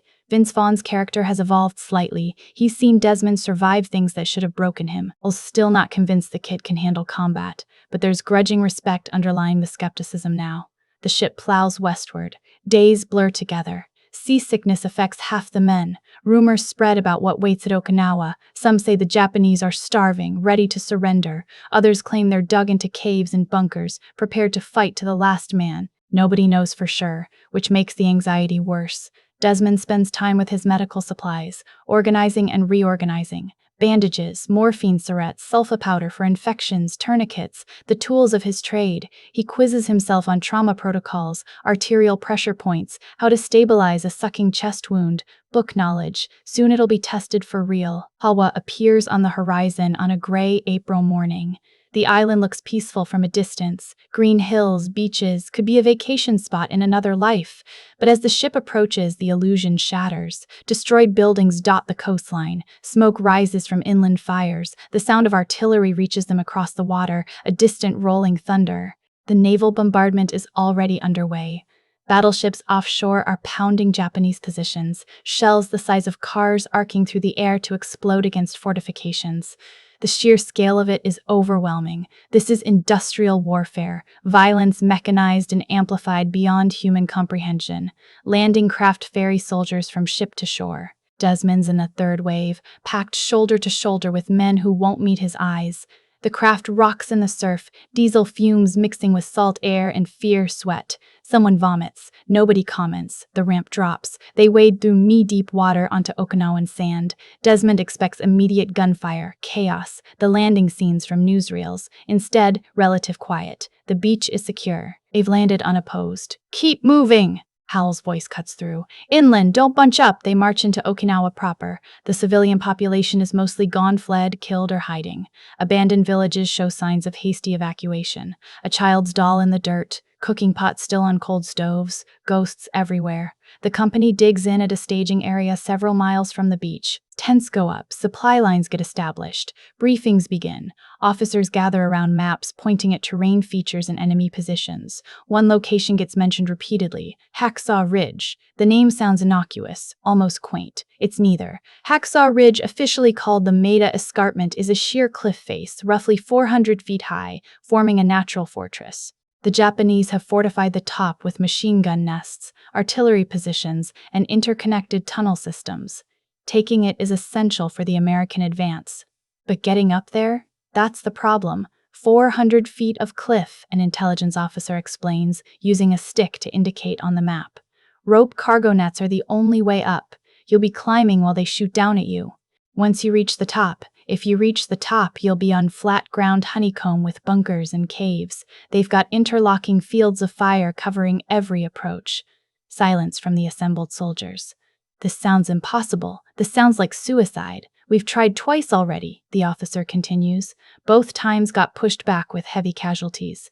Third time's the charm, gentlemen. Commences at E600 tomorrow. That night, nobody sleeps well. Desmond writes to Dorothy a letter he might not survive to send. I love you. Whatever happens tomorrow, know that every moment with you was worth everything. I'll do my job. I'll save who I can, and I'll try to come home. He doesn't mention the cliff, doesn't describe what they're about to attempt. No point worrying her with details she can't change. Dawn comes too fast. The company assembles in the pre-light, checking weapons, distributing ammunition. Desmond checks his medical supplies one final time. His pack is heavy with bandages and morphine, but he's carrying no rifle. Men glance at him, some with contempt, a few with something approaching pity. Poor bastards going into battle unarmed. The march to Hacksaw Ridge takes 2 hours. They pass other units heading back, bloodied, shell-shocked, missing men they went in with. Bad signs, really bad signs. Then they see it. The escarpment rises from the Okinawan landscape like a wall, sheer rock and red clay impossibly high. At the base, cargo nets hang down, swaying slightly in the morning breeze. Above, somewhere up there, the Japanese wait. Company B! Glover's voice is steady despite the circumstances. We're going up. Establish a perimeter at the top and hold it. The ridge is the key to breaking through their defensive line. We take this, we open the door to the rest of the island. Inspirational words. They don't make the cliff any shorter or the Japanese any less deadly. Medics stay close to the nets during initial assault. Once we secure the top, you follow up. Understood? Desmond nods. Staying behind feels wrong. Medics should be with the soldiers. But arguing orders right before an assault is pointless. Artillery opens up. American guns hammering the ridgetop trying to soften enemy positions. The noise is phenomenal. Concussive waves that you feel in your chest. Explosions blossom on the cliff face, rock and dirt cascading down. Then the artillery stops. Eerie silence for maybe 10 seconds. Go! Go! Go! Soldiers rush the cargo nets. They climb in waves, hand over hand, rifles slung across backs, every man vulnerable. Desmond watches from below, heart hammering. Come on, please, let them make it. Japanese machine guns open fire. The sound is distinct, sharp, rapid, different from American weapons. Tracers arc down from the ridgetop, finding targets. A soldier 20 feet up the net jerks, loses his grip, falls. It's the ground with sickening impact. Dead before Desmond can reach him. More fall. The nets become death traps. Men cluster together, unable to dodge or take cover. They can only climb faster or drop back down. Many choose to climb. Some make it to the top. Desmond sees them disappear over the edge, hears intensified gunfire as they engage the enemy. Grenades explode. Screaming starts. Whether American or Japanese, impossible to tell. Medic! Medic! A soldier halfway up the net, leg shattered, clinging desperately. Desmond doesn't think. He drops his full pack, too heavy for climbing, grabs essential supplies and starts up. The cargo net is treacherous, swaying with the weight of multiple climbers. Desmond's arms burn within seconds. Below, the ground falls away. Above, bullets slice the air. He climbs toward the wounded man, trying not to think about exposure, about being the perfect target. He reaches the soldier, a kid, maybe 19, face white with shock and pain. Femoral hit, blood pumping between his fingers where he's trying to hold pressure. I got you, Desmond says, working fast. Tourniquet above the wound, cinched tight. The bleeding slows. Can you climb down? I don't know, I don't. Yes, you can. One hand at a time. I'm right behind you. They descend together, agonizingly slow. Every second up here is borrowed time. A bullet pings off the cliff face near Desmond's head, too close, way too close, but they make it down. Medics at the base take over, rushing the kid toward a field hospital. Desmond looks back up. More men climbing, more men falling. This is hell. This is organized mass murder dressed up as military strategy, but some are making it. A foothold's being established at the top. American soldiers are up there, fighting, dying, holding on by sheer will. All medics, advance! Howell's order. Time to go up. Desmond climbs again. The net seems longer this time. Every foot gained a victory against gravity and fear. Gunfire intensifies. A grenade explodes somewhere to his left, showering him with debris. He keeps climbing. The top of Hacksaw Ridge is chaos incarnate. Flat ground, pockmarked with craters and corpses, extends maybe 100 yards before transitioning to rougher terrain. Japanese bunkers are everywhere. Concrete, reinforced positions with narrow firing slits. Americans are scattered, taking cover behind rocks and dead trees, trying to advance against withering fire. Desmond drops flat immediately. A machine gun tears up the ground where he was standing a second ago. He crawls toward the nearest cover. A destroyed bunker that's changed hands so many times nobody knows who built it. Corpse man! A soldier pinned down 30 yards out, arm blown off at the elbow, going into shock. Desmond calculates the distance, the exposure, the odds. Terrible odds, but that's the job. He sprints. Bullets chase him, kicking up dirt. Somehow, miracle, luck, divine intervention, he makes it. Slides into cover beside the wounded man. The damage is catastrophic. Tourniquet first, above the amputation. The man screaming, thrashing. Desmond holds him down, gets the tourniquet tight enough to matter. Morphine next, a full syringe. You're okay, I got you. Getting him back to the nets is another nightmare. Desmond half carries, half drags him across open ground while the world explodes around them. Other soldiers provide covering fire finally, someone helping him instead of hindering. They reach the evacuation point. Others take over. Desmond turns back, more wounded, always more wounded. A private with his intestines visible through a belly wound. A sergeant with both legs shredded by shrapnel. Someone screaming for his mother, someone else unconscious and barely breathing. Desmond moves between them, triaging, doing what he can. Bandages, morphine, pressure on bleeding wounds, calm words in the midst of chaos. The company pushes forward. There's a bunker complex ahead, heavily fortified. Grenades get tossed into firing slits. Explosions, then silence from inside. Americans rush in, clear it room by room. Brutal close-quarters fighting. 2 bunkers fall. The Japanese counterattack, trying to retake lost ground. Americans hold. Barely. The line stabilizes maybe 50 yards from the cliff edge. Glover's setting up a command post in a captured bunker when Desmond finds him. The captain's face is streaked with dirt and someone else's blood. Casualties, Glover asks. 12 wounded evacuated. 7 dead. I couldn't help. Maybe more. I haven't reached. Glover nods grimly. We're holding, but just barely. Once it's dark, the real nightmare starts. Desmond doesn't understand yet. He will. The battle continues through the day. Give and take, advance and retreat, measured in yards bought with blood. The Japanese are fanatic defenders. They don't retreat, don't surrender, fight from every hole and cave until they're killed. It's nothing like training, nothing like the sanitized versions of combat in newsreels. This is war stripped to its essence, young men killing and dying for pieces of nameless ground. By nightfall, Company B has secured a tenuous position on top of Hacksaw Ridge. They've paid for it with 18 dead and 32 wounded. Tomorrow they'll push further. Tomorrow more will die. Desmond collapses in a shell crater, hands shaking from adrenaline crash. His uniform is stiff with dried blood. None of it his, miraculously. Every muscle aches. His mind replays the day's horrors on an endless loop. But he made it through. Saved lives. Did his job without firing a shot. Smitty appears at the crater's edge, silhouetted against the darkening sky. For a long moment, he just stares at Desmond. Then, "You did good today, Doss." The words are begrudging, minimal, but coming from Smitty, they might as well be a medal. Desmond's too tired to respond. He just nods. Tomorrow the fighting resumes. Tomorrow could be worse. But tonight, for a few hours, they rest on top of Hacksaw Ridge. The hardest part is still ahead. Dawn breaks over Hacksaw Ridge in shades of red and gold. Beautiful if you can ignore the corpses. Desmond wakes in the crater where exhaustion claimed him hours ago. His body's a catalog of pain back screaming from yesterday's exertions, shoulders raw from climbing, hands blistered. Around him, the company stirs. Men checking weapons, sharing cigarettes, eating cold rations. Nobody talks much. What's there to say? Howell makes rounds, checking positions. Stay sharp. Intelligence says the Japanese counterattack at dawn. If they're right, we've got maybe 10 minutes. Intelligence is right. The first sign is mortars, shells whistling in from hidden positions, exploding among American foxholes. Desmond dives flat as shrapnel screams overhead.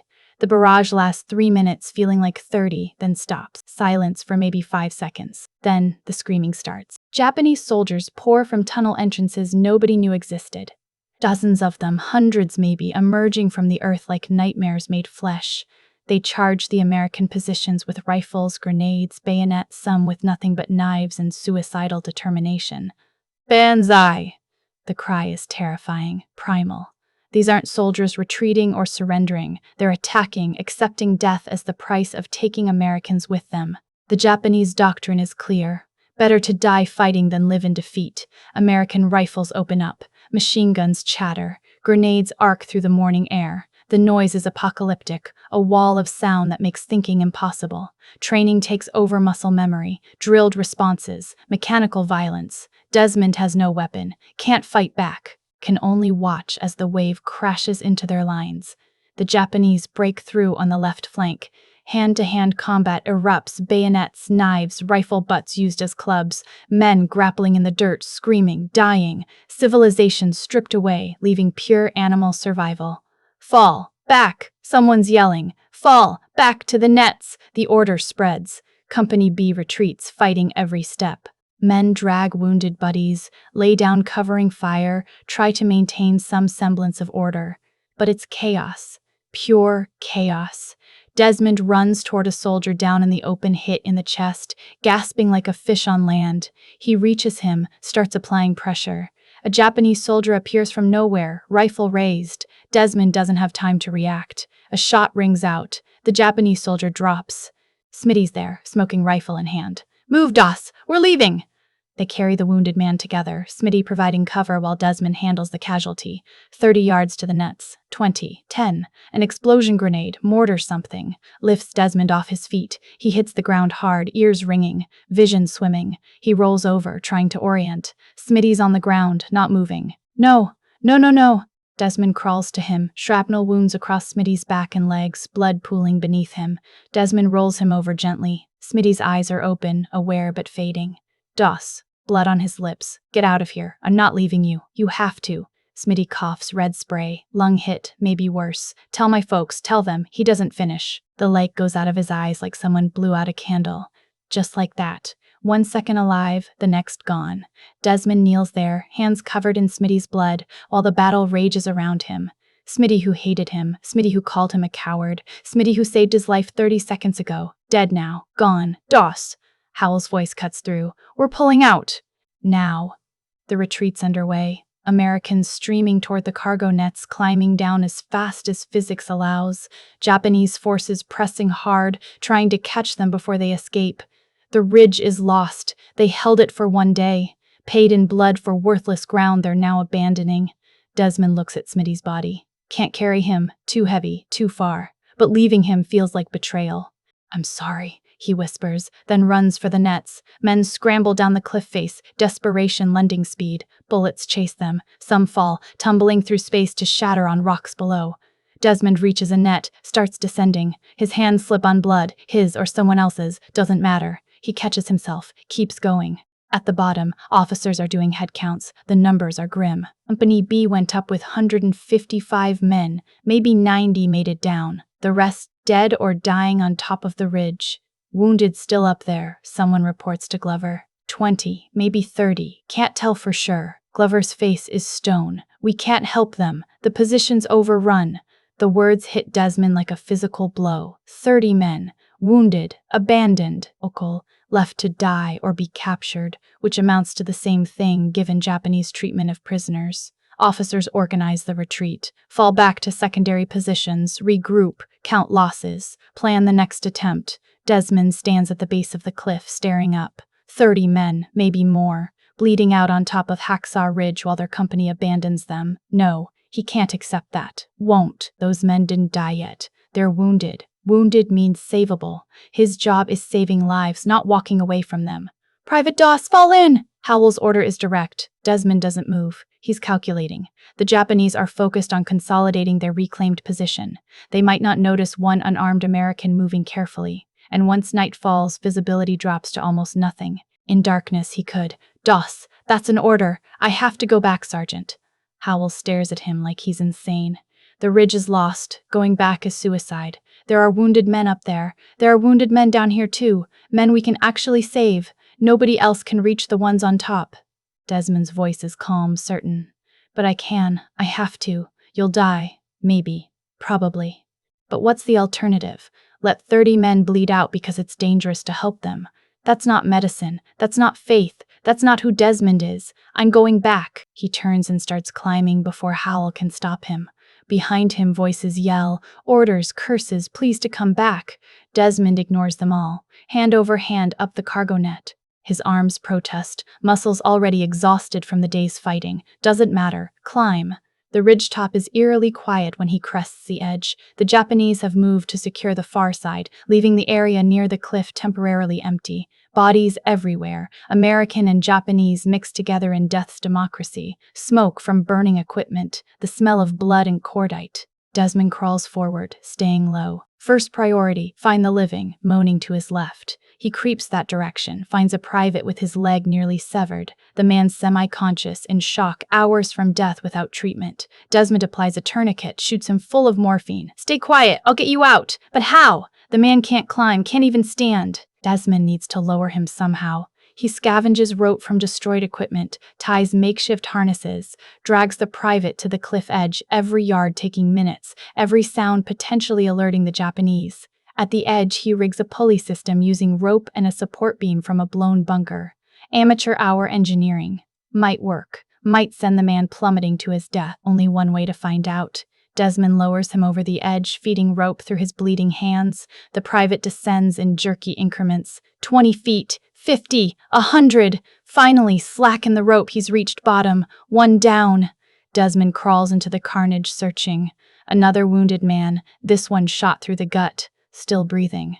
Still savable, maybe. Same process. Morphine, bandage what he can, drag to the edge, lower him down. 2, another. Chest wound, collapsed lung, barely hanging on. Desmond works fast. Seal the wound, stop air from escaping where it shouldn't. Rig the harness, lower away. 3. The work becomes rhythm. Find, treat, drag, lower, over and over. Each man a small miracle, still alive when they should be dead, now getting a chance they wouldn't have without Desmond's insanity. Night falls. Darkness becomes an ally, hiding his movements. The Japanese are maybe 200 yards away, occasionally firing at shadows. Desmond freezes when tracers pass close, then continues once they're focused elsewhere. 4, 5, 6. His hands are shredded, rope burns layered over blisters. Shoulders scream with every pull. Exhaustion threatens to shut him down completely. But there are more wounded, always more. Desmond finds himself praying between rescues. Not formal prayers, just fragments, desperate pleas.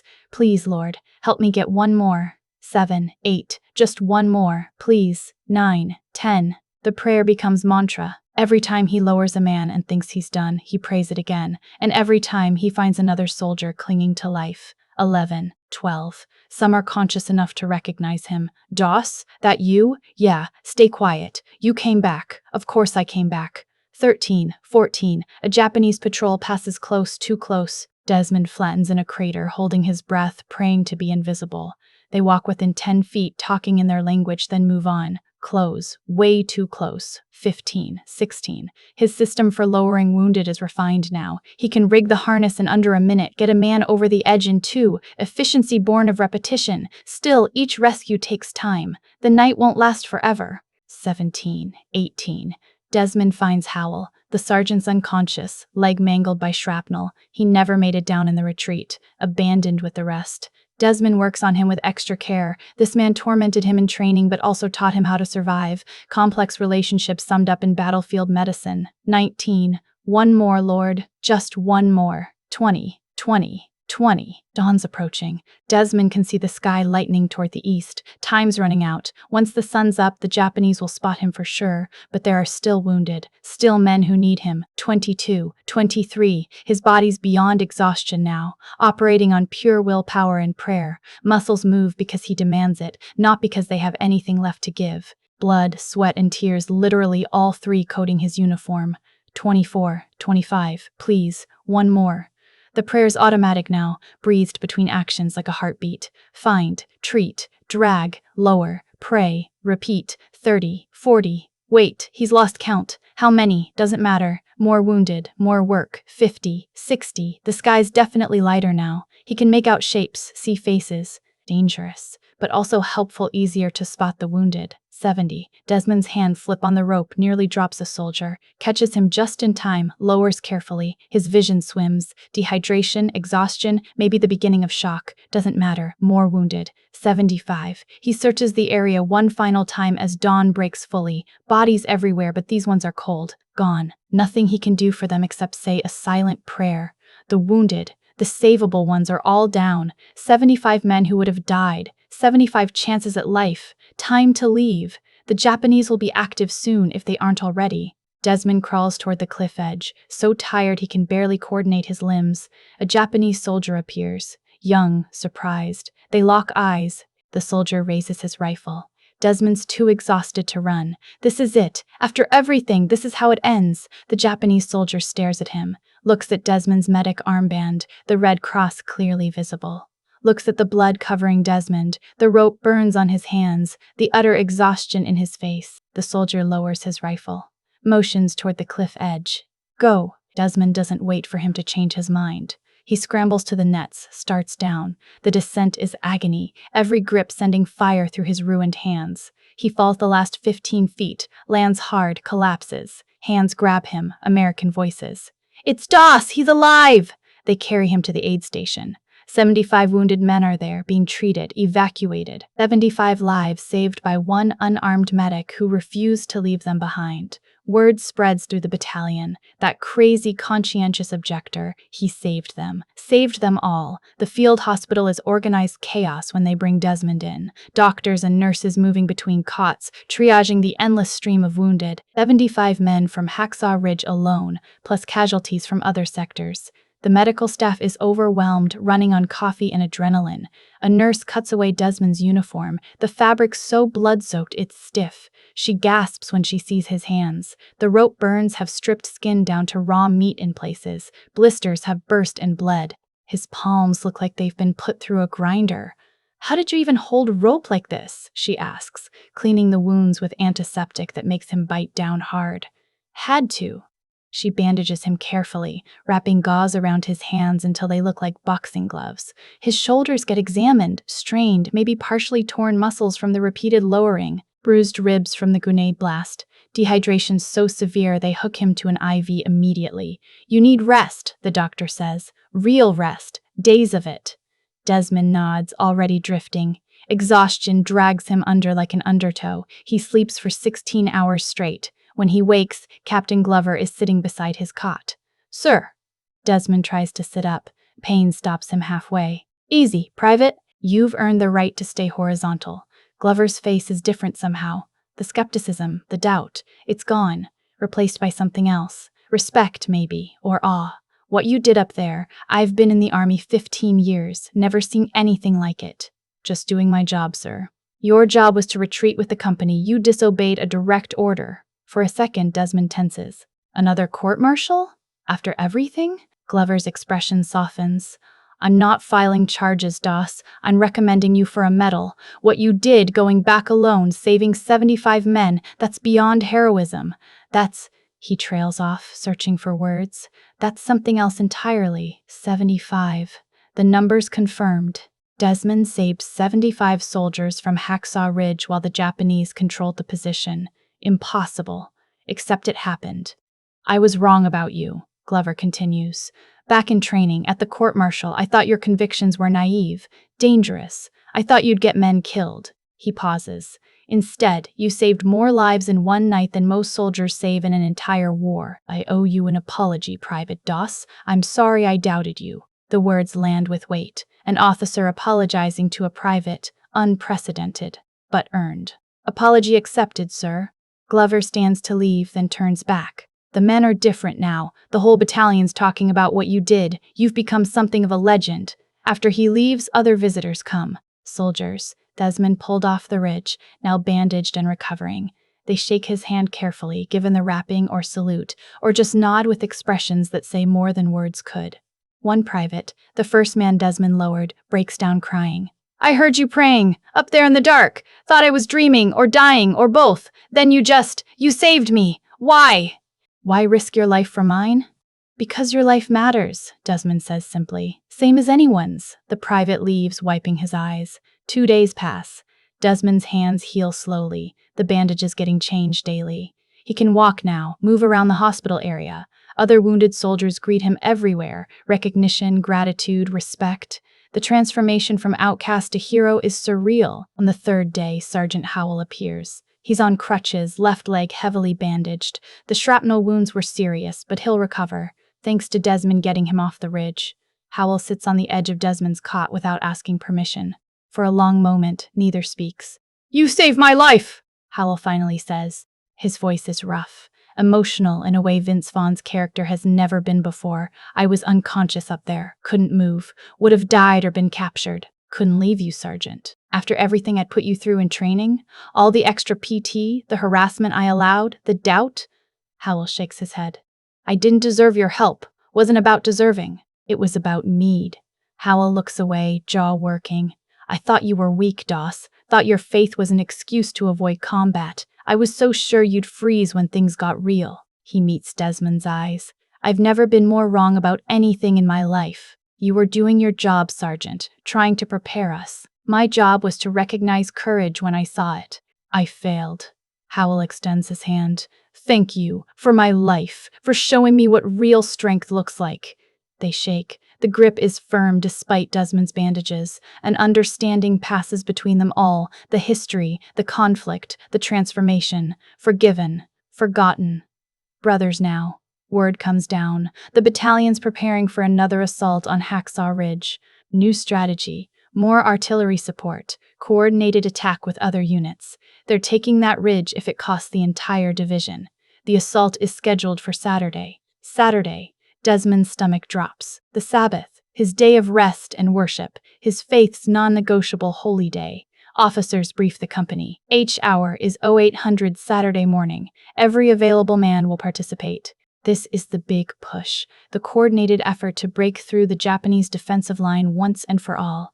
Desmond approaches Glover privately. Sir, about the assault. Yes, private? Saturday's my Sabbath. I can't fight on the Sabbath. Glover's expression flickers.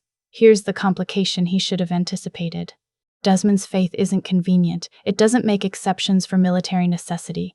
Doss, this is the major offensive. We need every medic. I understand, sir, but my faith prohibits work on the Sabbath. Fighting, even as a medic, would violate that. What are you asking for? Permission to observe the Sabbath. I'll join the assault once it's over, at sundown Saturday. Glover runs a hand through his hair, calculating. Delaying an offensive for one soldier's religious observance? Command will never approve. The generals don't care about Seventh-day Adventist beliefs. They care about momentum, strategy, winning. Let me talk to the colonel, Glover says finally. The request goes up the chain of command. Battalion to regiment to division. Each level balks. One soldier's faith holding up an entire offensive? Ridiculous. Proceed as scheduled.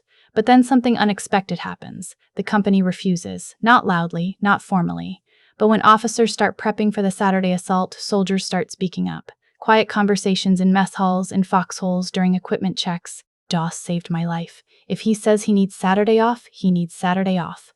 That man went back into hell unarmed and pulled out 75 guys. We can wait one day for him. I'm not attacking without our medic. Doss has gotten me this far. I want him there when we go up again. The sentiment spreads like wildfire. Company B won't attack without Doss. Then, Company A hears about it, joins in solidarity. Then the whole battalion. A quiet, respectful refusal to proceed without their miracle medic. Officers try to push back. Orders are orders. The assault timeline is set, but the soldiers are immovable. Not insubordinate, they'll fight when ordered. They just want Doss with them, and if Doss needs to pray first, they'll wait. The request gets reconsidered. Colonel Cooney, the same officer who tried to court-martial Desmond, now faces a different problem. His entire battalion is united around one conscientious objector's faith. Denying the request might work, but it'll damage morale before a critical battle. Friday evening, the order comes down, assault delayed until Sunday, 0800 hours. Official reason is logistical coordination with adjacent units. Unofficial reason is one private's conscience. Word reaches Desmond through Glover. "You got your Sabbath, Doss. The attack's Sunday now." Desmond's overwhelmed. The entire offensive delayed for him, for his faith. After months of mockery and isolation, the army itself has bent to accommodate his beliefs. "The men asked for this," Glover adds. "They trust you, Doss. They want you with them when we go back up that ridge." Saturday dawns quiet. While the battalion maintains defensive positions, Desmond observes his Sabbath. He finds a quiet spot away from the chaos, opens Dorothy's Bible and reads, prays, reflects on everything that's happened. Soldiers pass by, keep their distance, respectful, protective even. A few join him silently, not sure what he's doing but wanting to be part of it. Desmond doesn't mind. Faith isn't meant to be solitary. He thinks about the 75 men, about Smitty, who died saving him, about his journey from outcast to accepted, about Dorothy waiting at home praying for him, about his father's warning that war breaks men. War has broken parts of Desmond. The things he's seen, the blood on his hands, the faces of dying men that'll haunt him forever. But his core, his faith, his conviction, still intact, maybe stronger than before. The Sabbath passes in peace. As sunset approaches, Desmond closes his Bible. Tomorrow they attack. Tomorrow he'll go back up, Hacksaw Ridge, back into the nightmare. But tonight, he's rested, spiritually prepared, ready. Howell finds him after dark. "Doss, about tomorrow, I'll be ready, Sergeant. I know you will." Howell hesitates. "The men, they believe in you, not just as a medic. They think you're blessed or something. Protected. I'm just a man doing my job. You're more than that. You've become the company's good luck charm, their guardian angel." Howell's voice is serious. "They think with you along, they can't lose." The responsibility of that belief weighs heavy. What if he fails them? What if tomorrow he can't save enough, can't move fast enough, can't work miracles like he did before? But doubt is a luxury he can't afford. Those men need him confident, capable. They need to believe he's invincible, even though he knows he's not. "Then I'd better not let them down," Desmond says. Saturday night, the battalion gathers. Officers brief the assault plan one final time. Artillery will hammer the ridge for 30 minutes. Then the infantry goes up, 3 companies simultaneously, overwhelming force. Once they secure the top, they'll push inland, breaking the Japanese defensive line. Desmond listens, visualizing where casualties will likely occur. The initial climb, always dangerous. The first minutes on top, chaotic, lethal. The push forward into bunker complexes, brutal close-quarters fighting. He'll need to be everywhere at once. Impossible, but he'll try. After the briefing, soldiers approach him. Small conversations, brief exchanges. "Glad you're coming with us, Doss. Keep your head down tomorrow, yeah? Save some lives, medic." Each interaction carries weight. These aren't the men who beat him in basic, who called him coward, who wanted him gone. These are brothers who trust him with their lives. Desmond sleeps a few hours, wakes before dawn, checks his medical supplies, fully restocked, fresh morphine, clean bandages. His hands are still tender but functional. Wrapped loosely now, enough protection without limiting dexterity. He prays one more time. Not for safety, that's not guaranteed. Not for survival, that's in God's hands. He prays for strength, for the ability to save who he can, for courage when the fear comes. Sunday morning arrives. The company assembles in the pre-dawn darkness. Desmond takes his place among them. No weapon, just faith and medical supplies. Glover addresses the battalion. "Today we take Hacksaw Ridge. We've tried twice, lost good men both times, but today's different. Today we're going up together, and we're not coming back down until that ridge is ours." Cheers from the assembled soldiers. Determination, anger, vengeance for fallen comrades. "And we've got our guardian angel with us," Glover adds, nodding toward Desmond. "So let's give 'em hell." The battalion moves out. Toward Hacksaw Ridge, toward the battle that will define them all. Desmond walks among them, no longer apart. One of them now, accepted, trusted, believed in. The ridge looms ahead. This time, they'll finish it. The artillery barrage begins at 07:30 hours. 30 minutes of concentrated hell raining down on Hacksaw Ridge. Desmond watches from the staging area, hands over his ears against the concussive roar. Shells arc overhead, visible as dark streaks against the morning sky. They impact the ridgetop in sequence, massive explosions that shake the ground beneath his feet. Dirt and debris fountain skyward. Trees shatter. Japanese fortifications, the ones visible anyway, disintegrate under the assault. This is different from the previous attempts. More guns, more coordination, more determination to flatten every defensive position before the infantry goes up. The American military machine operating at full capacity, focused on one objective. The bombardment stops at AE 800 exactly. Silence rushes in, disorienting after 30 minutes of thunder. Ears ring. The world feels muffled, distant. Move out! 3 companies surge forward simultaneously, hundreds of soldiers rushing toward the cargo nets. This time there's no hesitation, no fear slowing them down. They're angry. They've lost friends on this ridge, now they're taking it back. Desmond runs with them. His medical pack bounces against his back, supplies rattling. Around him, soldiers check weapons one final time, fix bayonets, set their jaws, ready for whatever's waiting at the top. The climb is faster this time. Practiced movements, confidence born from previous attempts. Japanese resistance is lighter initially. The artillery did its job, disrupting their positions, forcing them deeper into caves and tunnels. Desmond reaches the top, pulls himself over the edge. The landscape's transformed, craters everywhere, destroyed fortifications, fires still burning from the bombardment. But the Japanese aren't gone, just temporarily suppressed. Company B spreads out, establishing positions. Other companies do the same, creating an actual perimeter instead of the desperate foothold from last time. Officers coordinate, directing fire teams toward known bunker complexes. Push forward! Don't give them time to regroup! The Americans advance, not retreating this time, not holding. Advancing, taking ground, clearing positions, moving with purpose. Grenades get thrown into cave entrances, explosions, then silence, then soldiers moving in to confirm kills. Desmond stays close to the advancing line. Wounded start appearing immediately. A private catches a sniper round in the shoulder. Desmond drags him to cover, applies pressure, bandages the entry and exit wounds. Morphine, you'll be fine, stay down. The fighting intensifies as they push deeper. Japanese soldiers emerge from hidden positions, machine gun nests that survive the artillery, spider holes concealed under debris. The landscape becomes a maze of death, every corner potentially hiding an enemy. A bunker complex ahead, larger than the others. Captain Glover organizes an assault suppressing fire while a squad moves to flanking position.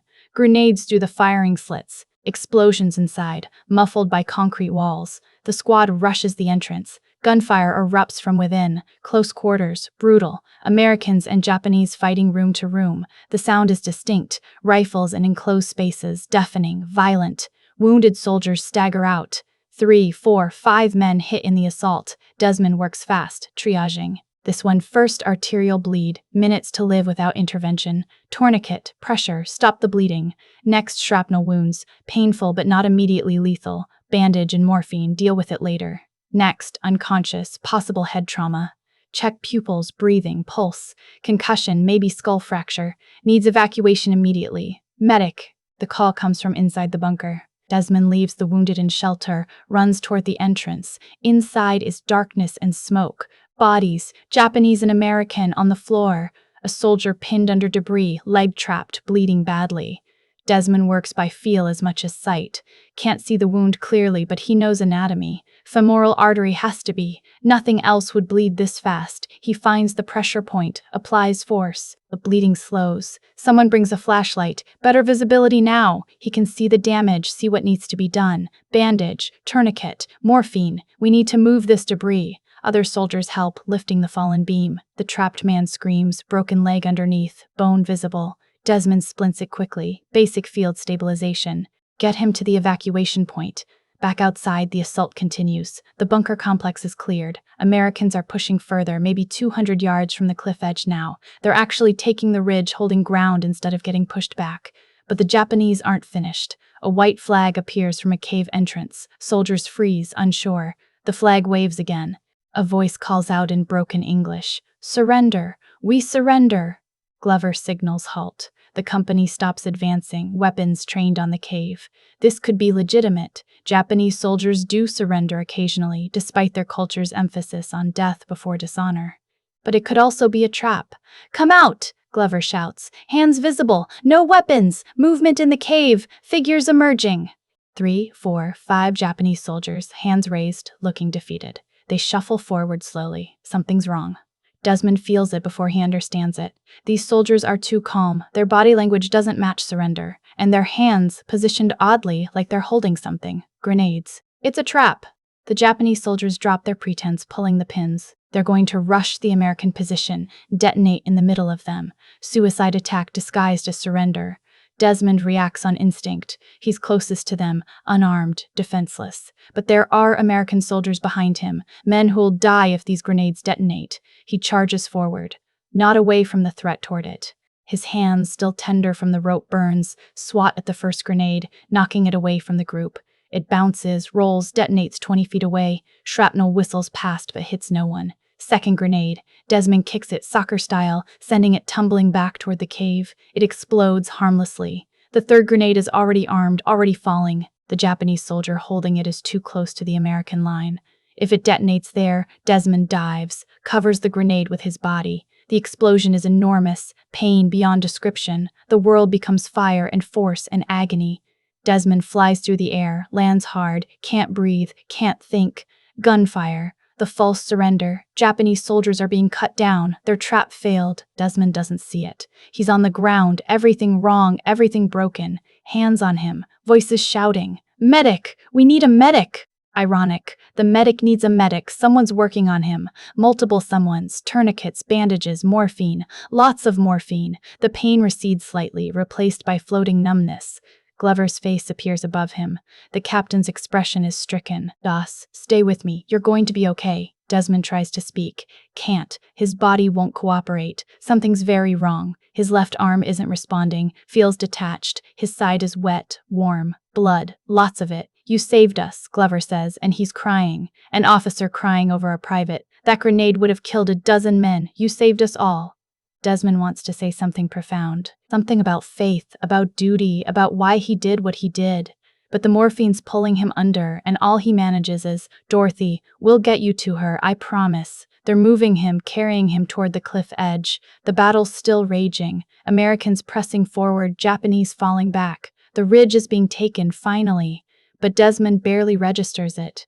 At the cliff edge, soldiers rig the rope system, the same one Desmond used to lower 75 men days ago. Now it's his turn. They secure him carefully, gently. Someone places something in his good hand, Dorothy's Bible. It survived the blast somehow, still intact, still here. Desmond clutches it as they lower him. His fingers close around the worn leather, holding tight to the one thing that sustained him through everything. The descent is slow, careful.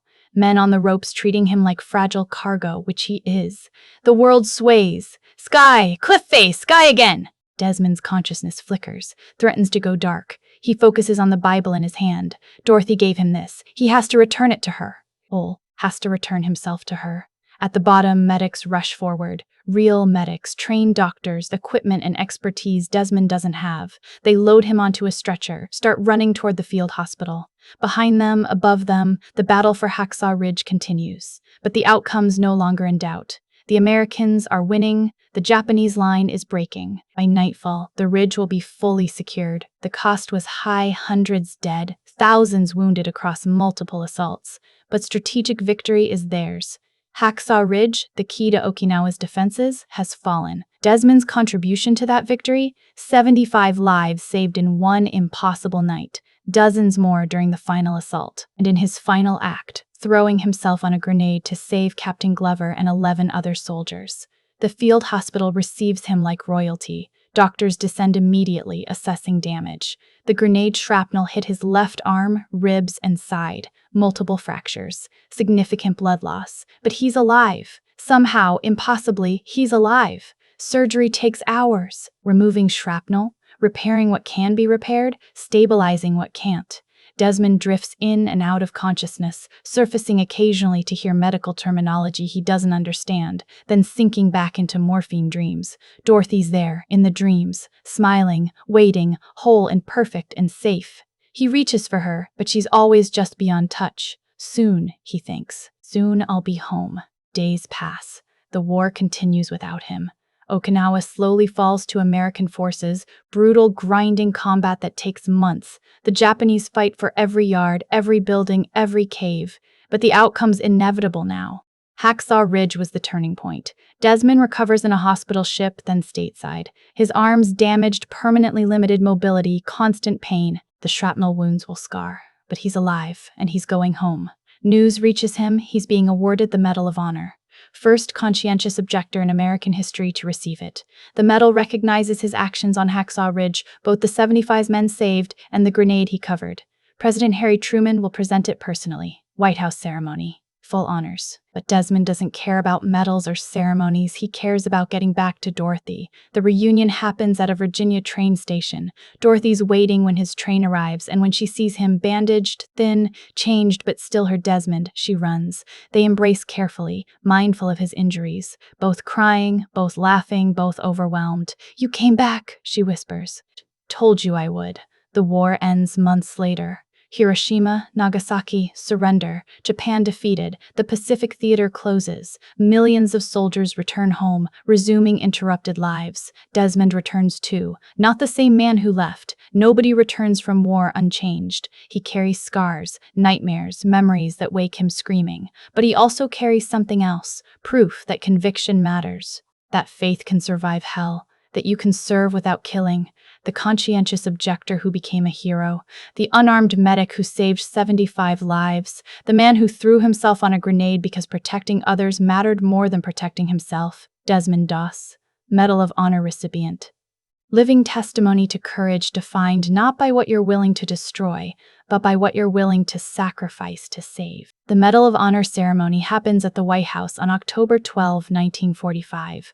Desmond stands in his dress uniform, left arm still in a sling, facing President Harry S. Truman. Around him, dignitaries and military brass. Dorothy's beside him, hand in his good one. Truman reads the citation. The words describe Hacksaw Ridge, the 75 men saved, the grenade sacrifice. Official language can't quite capture what actually happened, how it felt, what it cost, but it tries.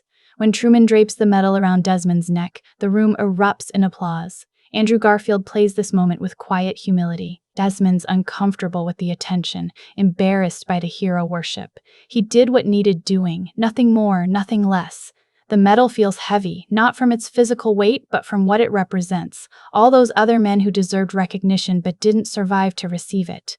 The film transitions here, shifting from dramatic recreation to something more powerful, real footage of Desmond Doss. Mel Gibson includes interview clips with the actual Desmond, recorded decades after the war, and seeing the real man, elderly, soft-spoken, genuinely humble hits different than any dramatization could.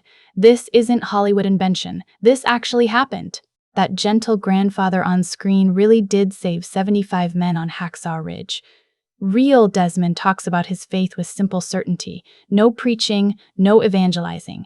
Just a man explaining why he couldn't kill, why he had to serve anyway, why saving lives mattered more than preserving his own. His voice carries authenticity that validates everything the previous 2 hours depicted.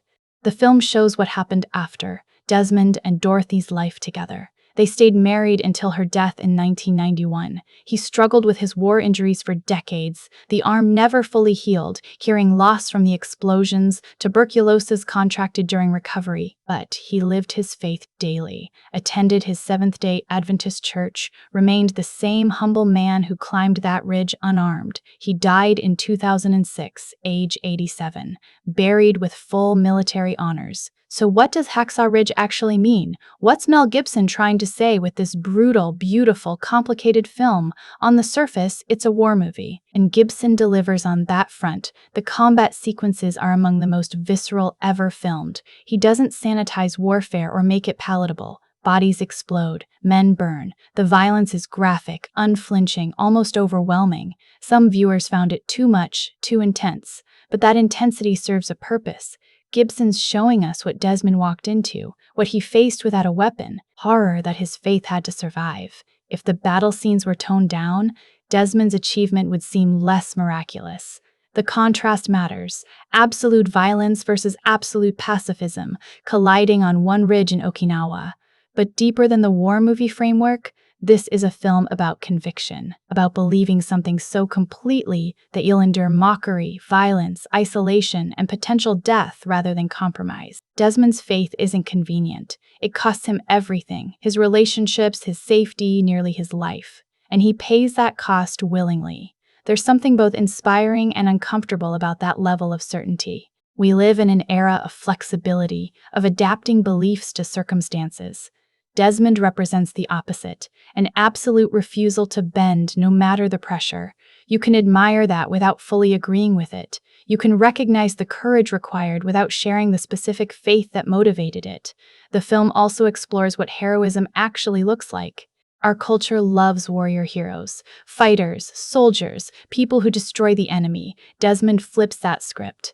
His heroism is purely protective, purely life-preserving. He doesn't kill a single person. His body count is negative. He actively prevented deaths rather than causing them. That's radical, especially in a war film where heroism usually involves ammunition expenditure and enemy casualties. Gibson's arguing that saving 75 lives is more heroic than killing 700 enemies. Hard to dispute that logic. Andrew Garfield's performance carries the entire film. He plays Desmond as earnest without being naive, convicted without being preachy, vulnerable without being weak.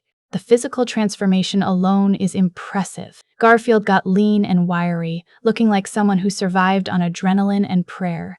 But the emotional work is what sells it. Watch his eyes during the Hacksaw Ridge sequences. Pure terror mixed with determination. He's scared out of his mind but refuses to quit. That combination fear plus action defines real courage. Garfield nails it. Vince Vaughn surprised everyone as Sergeant Howell. Known for comedy, he brings unexpected depth to the drill instructor role. The character arc from skepticism to respect feels earned, not forced. And Hugo Weaving's broken father? Heartbreaking. His appearance at the court-martial redeems an entire character in 5 minutes. Teresa Palmer's Dorothy has less to work with. The supportive wife role is inherently limited, but she gives Dorothy agency, makes her a partner rather than a prop. Their romance is old-fashioned in the best way, a reminder that love can be simple and still powerful. The film's not perfect. The Virginia section drags slightly. We don't need quite as much childhood backstory. And the romance, while sweet, takes up time that could have been spent on Desmond's basic training conflicts. The pacing's uneven, front-loading character development, then exploding into battle. Some critics argued the violence was gratuitous, that Gibson was indulging his worst instincts. Passion of the Christ comparisons abound. There's validity there.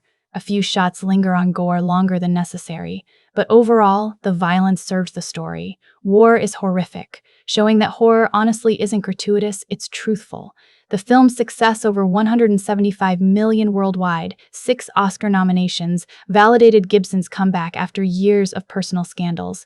Whatever you think of him personally, he's a skilled director. The technical craft here is exceptional. The cinematography, the sound design, the editing that balances quiet character moments with explosive action.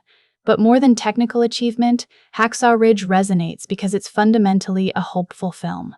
In an era of cynicism and compromise, here's a story about someone who refused to compromise and achieved something miraculous.